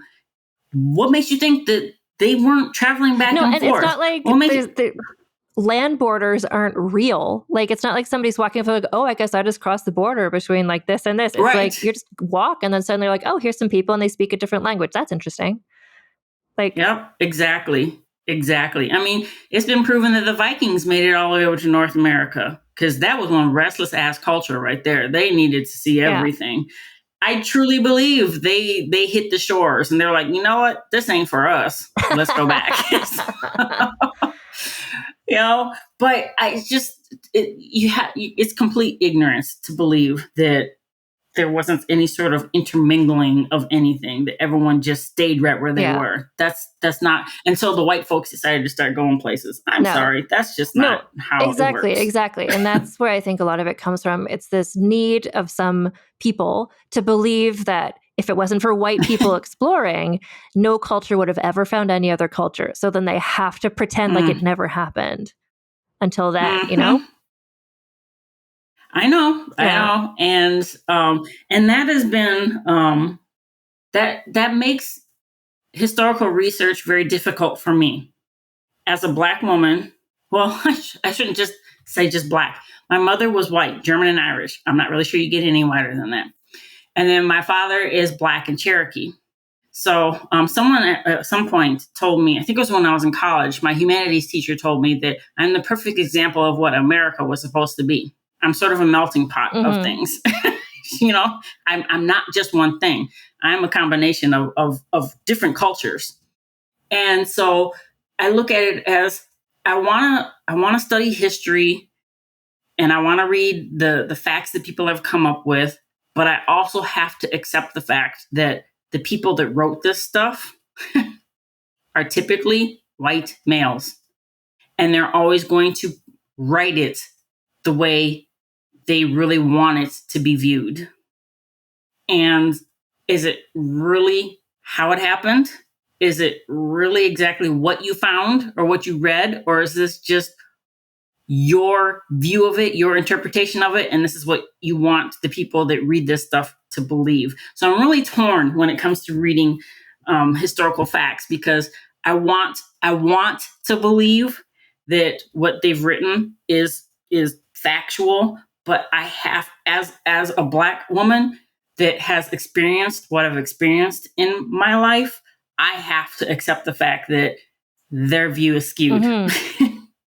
It just is. And it's not necessarily white males against cultures that are outside of theirs. They do it within their own as well, So they labeled women to be, it was a Spanish princess. Which one did they say it was completely crazy? The princess? She ended up being queen at one time. She was married to Juana. Philip, I think. Yes. They labeled her as completely crazy. Well, she probably wasn't. She was just probably very assertive, and you didn't like that, So, but history dictates that woman had severe mental illness. I don't think she did. I just think she decided she didn't want to fit the status quo of the quiet little woman that sat there and did everything she was told to do. So males in general are just going to write history skewed, period, because they don't ever want to believe that a woman could do anything. Well, and then what's so dangerous, one of the things that's so dangerous about that is then you get into a moment like we're in right now, where it's just like, oh, traditionally women were so quiet and whatever, and we need to like get back to that, where it's like, no, in no society has every woman ever been quiet.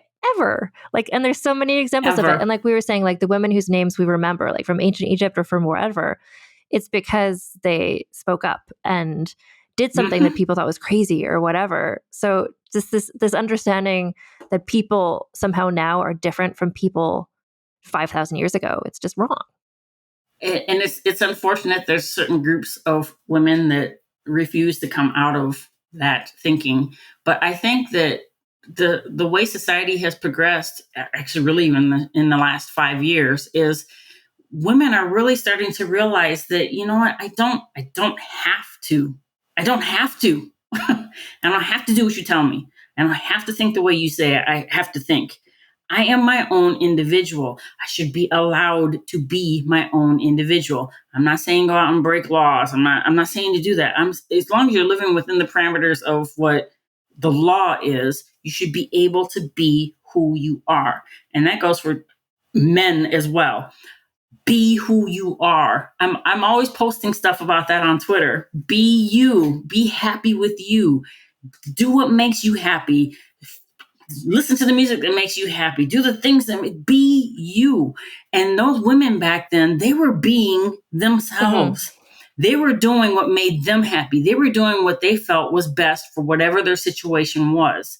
And if that didn't go along with what the patriarchy thought was supposed to be happening, they were labeled as this, that, and the other. And so I will always be in awe that these women's names, thousands of years later, are still spoken about. And with the strength that they are, it's not a passive thing with these women where, they existed, but, whatever. No, they're spoken about within the rank, for the most part, that they deserve. They were strong, powerful women, and they're viewed that way by most people. Granted, you're still going to have your Neanderthals that are going to be like, oh, that was a woman that didn't know her place. Okay. That was a woman that absolutely knew her place, and she asserted it, and you're just mad. No, and this is why we've been talking forever, and I never want to stop, but we do need to wrap it up at some point. But I think it's obvious why you and I are friends, because we're coming from a very similar viewpoint about history, I think. I do agree. And it's funny. I was thinking about it just this morning. I'm like, I've actually never physically met this woman. I've never seen her. We've just exchanged, messages on social media. But damn, I'd go to war for that woman. And honestly, same. So there's a thing I do at the end of every podcast. So I give a score to everybody. So there's 4 categories of, I'm just trying to find my thing, just to see where Nefertiti ranks on our scandaliciousness scale. So I'll get you to help me figure out the score, and then we can compare after to see who she's near of all the people we've talked about on the show, which is an increasingly large amount of people. So the first category is scandaliciousness, which means for her time and period, how scandalous would the everyday person in Egypt have thought she was? the everyday people that knew who she was, that understood the way society was supposed to function, I think that they would have they would have buried her in the sand if they could. Okay, so it's a scale. I should say also it's a 0 to 10 scale. So 10 being like the most scandalous and 0 being nothing. The fact that they knew she had some influence on the only pharaoh that was ever considered to be a heretic, I would say that that patriarchy would have put her at a 10. Yeah, I think to the people who knew who she was, they would have been not impressed with. At all. Like, not just that she was a woman with power. And it's funny because, if you read, you see that Akhenaten really revered his mother, Queen T. Mm-hmm. And I have actually read a few times where she did have some influence on some of the things that he did when it came to relations with other countries and whatnot. And the fact that apparently she never tried to get him to ditch Nefertiti tells you something. That, she probably didn't, she might not have necessarily agreed with everything that Akhenaten was doing when it came to, switching from the pantheon to the one deity. But I don't think she had major objections to it either. I don't think she doesn't strike me as the one that would have been kind of like, oh, well, he's the man in charge. I really think that she kind of just went along with it because she didn't necessarily see it as being a super bad right, because like thing. what you were saying, what Akhenaten's father had already been trying to sort of like downplay. Yeah, he had already started elevating Aten to a level that people were kind of questioning. And he was questioning the level of power that the priests of Amun had. So that whole way of thinking would have been part of that royal family. Mm-hmm. So I really think that Queen T supported him more than people talk about as well. Because she would have been a very powerful woman at the time as well. He kept her right by his side. So if she didn't like Nefertiti, I think Nefertiti would have been gone. In fact, she probably isn't even the one that got rid of Kia. You never know. So, so I think that Nefertiti had more support. Akhenaten and Nefertiti had more support within the whole ruling family than they had from anybody else. And that's probably what kept them the safest. That's true. Because, it is truly so wild to me that they did everything they did. And both, like neither of them, as far as we know, was assassinated. And it's because everyone around them, and especially if she was the daughter of Ai, then he would be protecting her and him. Like they had all the right friends in all the right places to. Yeah. They did. But when it came to outside of the family, outside of the royal court, they would have been like, that bitch needs to go. Yeah, very much so. There was one thing I read. It was a festival that they held early on, and it was like in one of their new temples to Aten, who was the sun king. And so it was like an open air temple or something. So they could all, so everyone's just like getting sunburned, passing out from heat stroke because they're like celebrating. They would, because it would be so arid and the sun would just be beating down on you. And I've even people that have gone to visit Egypt, in our time period, be like, man, you fry in that sun. So if it's that hot right now, imagine how hot it was back then. No, so I'm just picturing all these people where he's just like, okay, there's one God, it's the sun. Everyone has to like stand outside for hours. Like, of course they would hate him. Of course. I mean, I'd be like, nah, dude, I can't. I'm sorry. I can't support this. I'm moving away. Like, you're completely changing our religion. You're making us worship the sun and everyone's getting a heat stroke and passing out. It's just like... Yeah, it would have been a hard sell. It would have been a very hard sell. And clearly it didn't go over because it didn't get continued beyond as soon as he died. That was kind of it. So the next category is scheminess. So like how clever was she with like plans and what she did and how schemy she was basically. Okay, so my idea of a schemer, I don't think necessarily applies to her. I think she was just a ride or die supporter. So in scheminess, as far as how the patriarchy would have viewed her, she would have been a 10 again, because they would have seen that she was supporting him and all his heretical things that he wanted to do. So they'd have been like, nah, she's the bitch that's convincing him to do all this crazy shit, because there's no way he'd do it on his own.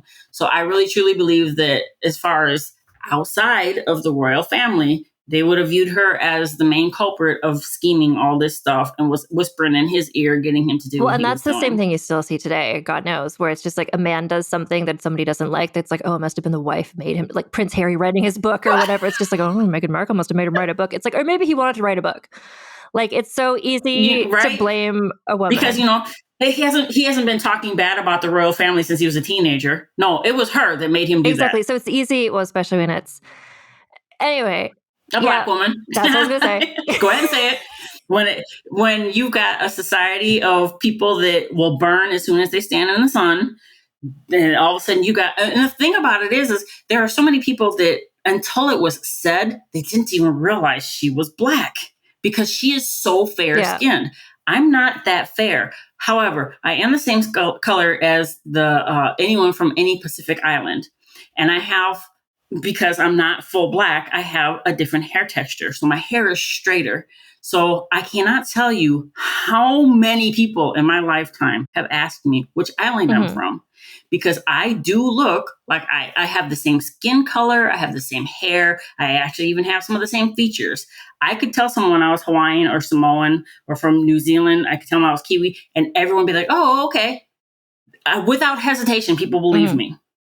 And so until someone brought up the fact that that woman was black, no one had a problem with her because I knew she was black. I've always known that. But there were so many people that looked at her and saw a white woman. And they were fine with her until some raggedy ass man said something about the black woman. And oh, wait, what? Well, we can't have that. And so, and it wouldn't have been a color thing during Nefertiti's time, but it would have been where Akhenaten is coming up with whatever idea he's coming up with. And all of a sudden they find out that Nefertiti 100% supports him. They're like, oh, wait, hold up. She had to be the bitch that told him to do this. Well, and that's the thing. There's no way he'd do it. Because if you're in a society that really values a royal man, then you can't allow yourself to think that maybe he would do something you don't agree with. So it has to be... Right. It has to be her. Just like with Cleopatra. Now, granted, she was smarter than every man she was ever around. So she probably did convince Antony to do a lot of things. But you know what? Antony was not a weak man. He did those things on his own. And so he did what he wanted to do. But yeah, you can turn around and blame the woman all you want to. That's fine. She might have planted the seed, but Antony was not a weak man. He did what he wanted to do. But it's always easier to blame the woman. Always. Because the woman has always got to be, look at what Eve did to Adam. Oh okay, my God. You know what? That's a perfect example. But like even thinking the fact that we're talking about this with Akhenaten and Nefertiti, and it's like still today we're seeing the same thing. That's where I was like, the amount of time between us, or the difference between Nefertiti and Cleopatra was however many thousands of years. It's like humanity is a young thing, and we're still the same. There's so many things that are going on now that were happening 7,000 years ago in the exact same way. It's just like, I know. And it's like, how have we not evolved? How have we not evolved past this? We've had enough strong women come up throughout history that you could have taken a cue from that. You could have learned from that. You could have adjusted some things, but you still decided to be stuck in the mud and muck of maledom and continue on with this messed up view of life. And it's like, why? It's just, it's disheartening. Definitely disheartening. For the scheminess, I think I'm going to give her like a 7, and I'll tell you why. Because people would have seen her as schemy, but she wasn't actually. She wasn't. I don't think she was at all. I think she was just supportive. But you're right. The way they viewed it, she was schemy. Her in actuality, she was not. I completely agree. So the next category is significance, and you can interpret that however you want. So not significance at her time, but significance now. And I mean, like how much do people know her name? How much did she affect? Well, I guess how much did she affect things after she died? Not much, because the whole city was buried. No. But her significance, people do know her name. They do. Her significance, I would have to say I'd put it at about an 8. Because when you say the name Nefertiti, people think the bust, and they don't think anything beyond that. For someone to be at a higher significance level than a 7 or an 8, I would feel that people would need to know more about them. And people don't know anything about Nefertiti. Yeah. They don't even know who, you say Akhenaten, they're like, I have no idea who that is. You say Nefertiti, they're like, you see King Tut. Oh, yeah, I know who that is. Do you realize that Akhenaten is his father? Oh, really? I have not. What?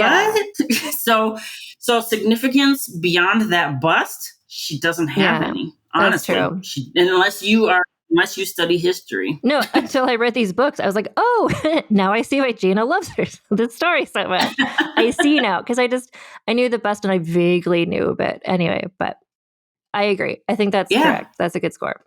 And then the final category, so this is like a different point of view. So it's the sexism bonus, where it's like, how much did sexism and the patriarchy hold her back? Like, so if she could have done a lot more, but she was held back. Like Juana of Castile would get like a 10 for sexism because she was treated like an insane person and locked away. But someone like, I don't know, Elizabeth I, she would get a 0 for sexism because she went along with everything they told her. Exactly. And she made it work for herself. So where would you put Nefertiti on that scale? Oh, wow. So, honestly, I don't feel like she had ambitions beyond supporting her husband. So this one is a difficult one for me. If she had ambitions to go beyond anything that Akhenaten actually wanted, I'd probably put her at maybe a 6.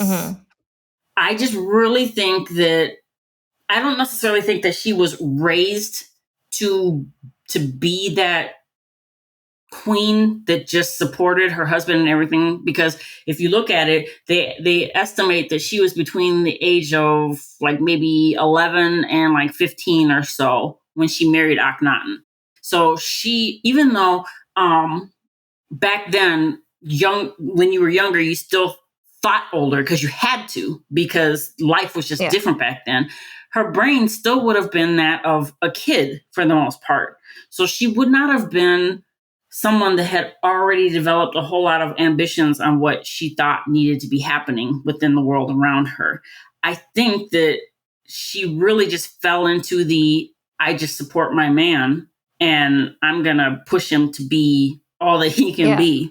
So that's why I rank her so low on that, because I don't think she really would have had, based off of everything that I've read, I don't think she would have had any sort of ambition or any kind of goal beyond whatever he wanted. Not in the, I'm going to follow my man in every way possible way, just the, I'm going to support my man until y'all do what my man says to do. Yeah. And I think like the fact that she was elevated to the level that she seems to have been, it's like another royal wife maybe would have not had that much power, but she got, like, because of their strong relationship, she got. So it's not like sexism got in her way. I don't think it did. And I don't think that she was this conniving witch either. I think she was very smart, and I think she was very loyal. And I think that she just really wanted to support him in everything that he did, because she believed that was going to be the best thing for the country overall. So what number did we decide on? Did you say 6, 7? Yeah, I put her like in between a 6 and a 7, kind of, because I just don't see her as that person that really was out to try to rule the world kind of thing. And you know what? Not everybody has to be. No, you don't. That's not really the expectation. Don't. In order to get things taken care of, you don't have to be that person. I mean, you don't have to be Alexander the Great. He wanted to rule the world. He wanted to take over as much as he could. That's why he ended up in Egypt in the first place, because he heard that there was this thriving civilization that he wasn't in charge of. Let me go see what's happening over here, and that's really what it boils down to. He heard that there was someone out there doing better than him, and he didn't like that. So he trekked his way on over there and took it over, because obviously he would have had better weapons. He would have had a better army than them, and then that turns into where they'll say, oh, they were uncivilized. That's bullshit, because Egypt was probably the most civilized civilization to ever really, truly exist, because they didn't have all that outside stuff. They did it all themselves.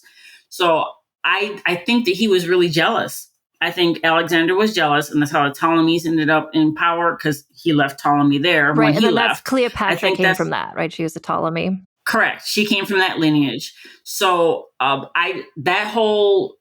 downfall of the true ancient Egypt was over Alexander's jealousy. That is the scheminess. That is all this stuff that they try to accuse women of being. Alexander was the epitome of just that. like narcissistic, like petty. Yeah. It's all those things where it's just like women are so emotional, like says a man who's like scream crying at his like Supreme Court hearing or whatever. Okay, so that ends with Nefertiti. So she, out of a score of a potential 40, and no one's ever gotten 40, she has 31.5. And I just want to give you a sense of like where other people are. So actually, the last episode I did was Margaret Tudor, who is Henry VIII's sister. I don't know if you know her story, but she got a 31.5 as well, which is an interesting coincidence. She had a really chaotic life. She did not have a supportive husband. Agrippina of Rome, do you know her story? She was the mother of Emperor Nero. She has a... she was conniving. Yeah, she gets the scheminess points. She has a 31, so she's in that same neighborhood. Yeah. Really? How did she... Wow, okay.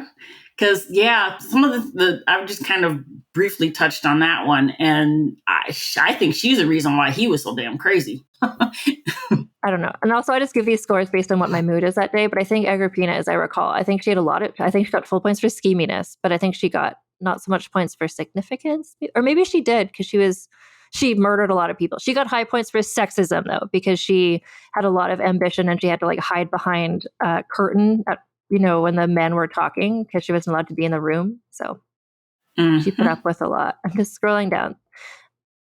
I'm scrolling way down because I know Cleopatra didn't get a high score, and that's on me. She in my opinion, she would score a full 40 in brilliance. Cleopatra. That woman knew what she was doing. Yeah. She knew exactly how to play them in the exact way. It's just, her downfall was Antony. She got caught up in his ass. If she would have just avoided men and just continued to use them the way she was using them, she would have thrived a lot longer. But she got caught up in Antony, and that was her downfall. And she was also dealt like a really rough hand. Like Egypt in that late Ptolemy era was like a mess. And like I don't know how much better anyone could have done than her in battling that. She has a 28, just so you know. So, which is, again, like I make these scores based on what my mood is that day. If I scored Cleopatra today after talking to you, I'm like, I feel like I would have given her more points. But that's just where she landed. But anyway, Nefertiti is definitely in the higher end of things. And I think she deserves. I just think that she had more influence on things, not necessarily in a negative way, but I think she had more influence on things than people will ever give her credit for. And I think that influence for her was just support. It was all based around support. I think she just really wanted to see Akhenaten thrive. And I think in my theory of her being Smakari, I think she wanted to see Tut thrive. And I think that's why things started shifting back to what they were in that time period, just to set him up as well as she possibly could. And I think that's valuable to talk about too, like the value of being a supportive person versus being the one who's out there trying to change the world or whatever. Like there's value in being that influence on somebody else. Like that's not just like you were saying, like there's a woman behind the scenes. Like that's valuable, It is.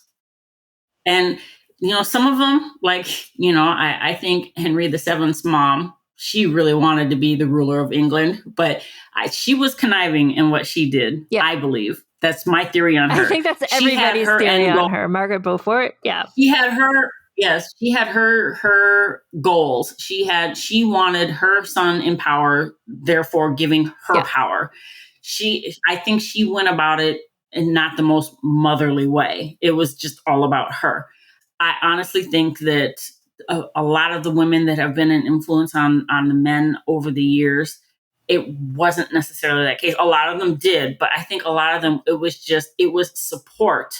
It was just diehard support, but it was viewed as something different because it was a woman that was doing it instead of a man. Exactly. Exactly. So we're just at that point again of like, everything is the same as it's always been in that sense. Yeah, exactly. And I just don't understand why our society, the world society refuses to crawl out of the muck of that, because it's clearly not working well. No, it's not working. No.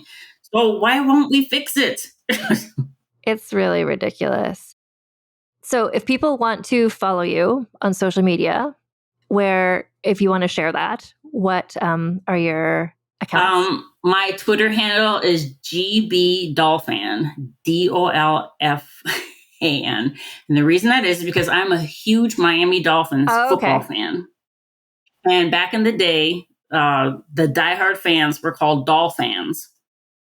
And so when I signed up for Twitter in, what was it, like 2009, I want to say, I'm like, what kind of handle I'm going to come up with? So the GB obviously is for my name, and the Dolphin is because I'm a huge Miami Dolphins fan. So it's funny because like the very first thing that I asked you when we came on this conversation was, I was like, what is your name? What do you want to refer to? Because I was like, I'm talking to Gina, and I'm like, Gina, and I'm like, is her last name Dolphin? I didn't know. Gina Dolphin? No, that's just my obsession. That's just how I see your name. So I just think, like, yeah. I know.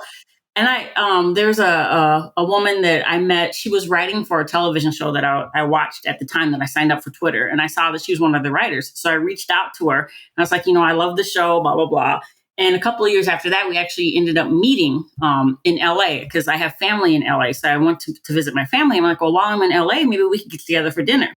So she saw me from across the hall, and she wasn't sure what to yell out. She wasn't sure if she should yell out my name or if she should yell out my Twitter handle, because we didn't really know each other at that time. Right now, we are like diehard friends. We would do anything for each other now. But at the time, she wasn't sure how to refer to me. So she wasn't sure what she should call out. I just happened to turn and see her, so she didn't have to call my name out. But people always run into that because I don't have my full name on there.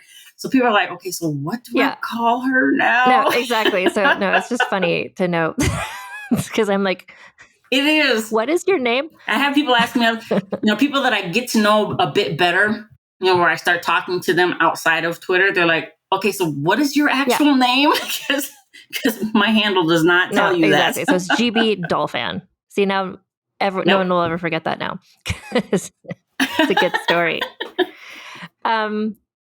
I mean, thank you. I can't thank you enough for this. Like, I had a blast. I have such a hard time finding someone to talk to about my passion, because people just don't dig into the histories. I told an aunt of mine that I was going to do this podcast. She's like, oh, really? What's it about? And I said, we'll be talking about Queen Nefertiti.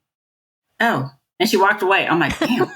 Because no one studies, in my family at least, no one studies history the way I do. So I can never find anyone that really wants to sit and talk. And like I said, I'll sit and drone on, and you see their eyes glass over, and they're like, okay, and they walk away because it's of no interest honestly, whatsoever. That is why I started this podcast, because every time I learn about someone new from history that's really exciting, I just want to like tell someone who's going to care.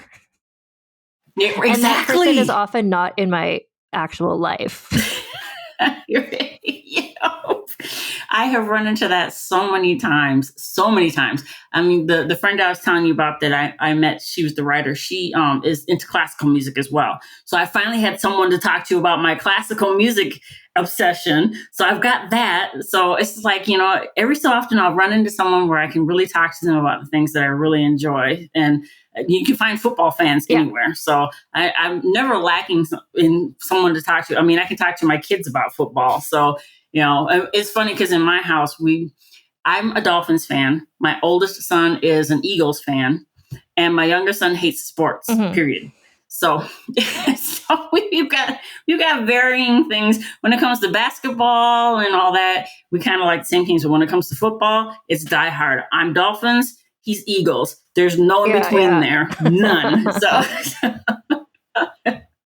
So yeah, it's I love when I find someone that I can talk to about anything that I've learned about history, because I've dabbled in other cultures as well. I don't know as much about them as I do about Egypt, But, I can talk to you all day about Rome. I can talk to you for quite a bit of the day about Greece. I can talk to you about some of the Mayans and Incans. I can talk to you about, I know I'm dangerous because I know a little about a lot. But I love to talk about it. I love to learn new things. And you absolutely have an open invitation to come back on this podcast. I just need to figure out what's the next topic that I think we could really align to have you come back. I would be willing to discuss anything that I know something about. Perfect. Thank you so much for talking to me today, Gina. This was such a treat. Oh, thank you for inviting me. I got so excited when you asked me to be on this podcast. I'm like, wait, really? Wow. I can't respond yes fast enough on this. No, honestly, I was like, how? I don't know. I've just been doing more interviews and stuff lately in the podcast. And I'm like, how is it taking me this long to ask Gina to be in the podcast? This is the most no-brainer.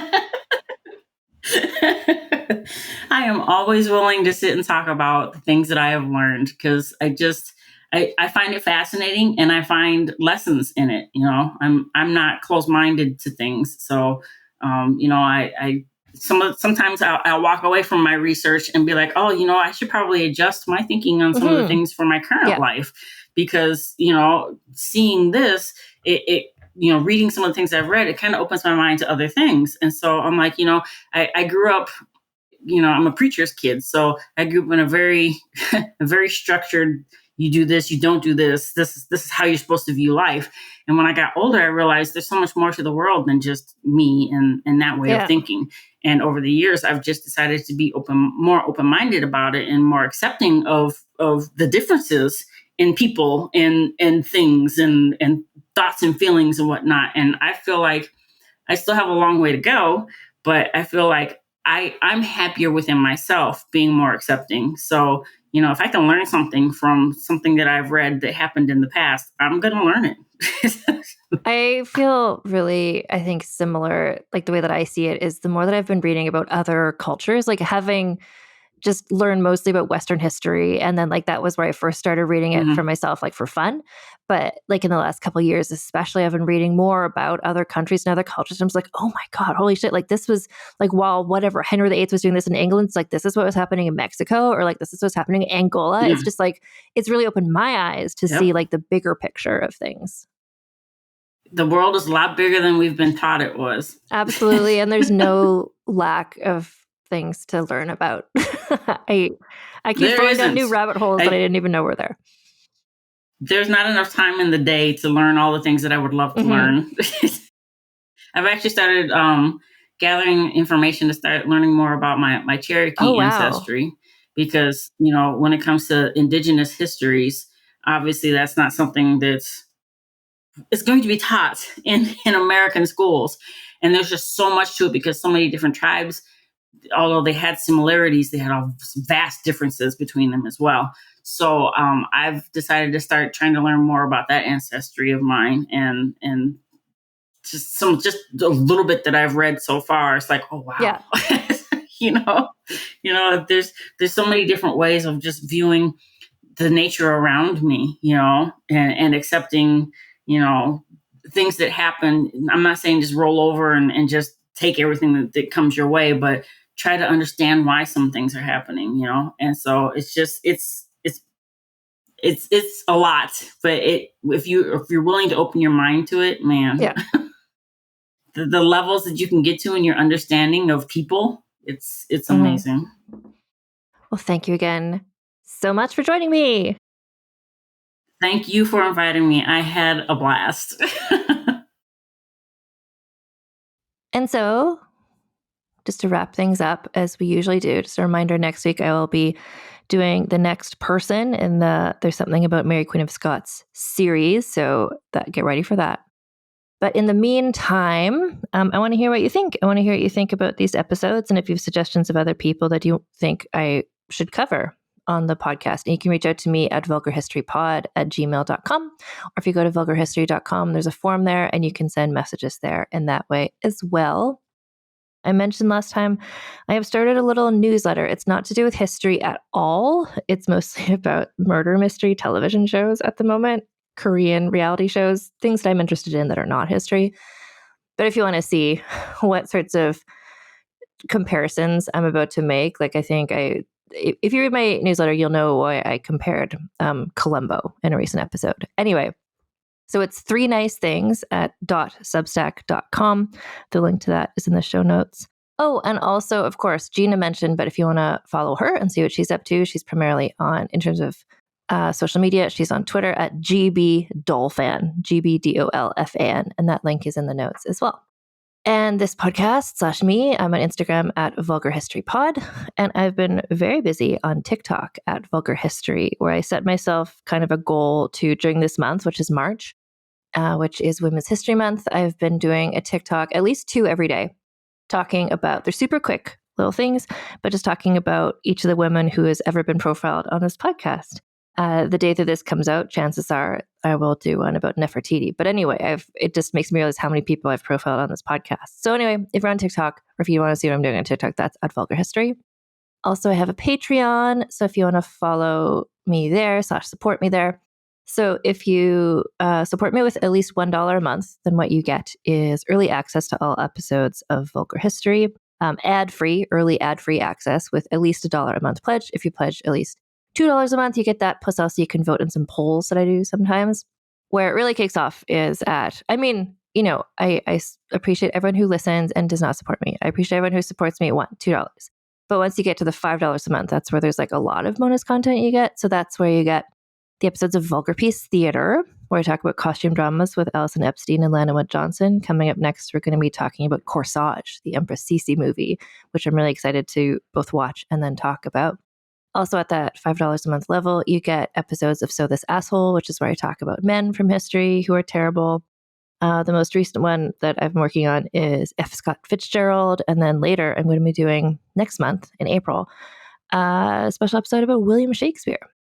Anyway, and then also another secret thing that I've just started doing, and the people at those levels know, but other people don't. When you're at that $5 a month level, then I add you to my close friends list on Instagram. So we're a super secret, sexy society of people who can see bonus stories, basically, on Instagram, which are primarily of my cat, Hepburn. So anyway, you can see all about that at patreon.com/AnnFosterWriter. I have a merch store at vulgarhistory.store, and you can always use code TITSOUT for free US shipping, and TITSOUT10 for 10% off. And I think that's everything. So we're back next week with some Mary Queen of Scots information. And so I look forward to sharing that with you next time. And until then, keep your pants on and your tits out. Vulgar History is hosted, written, and researched by Ann Foster and edited by Christina Lumagi.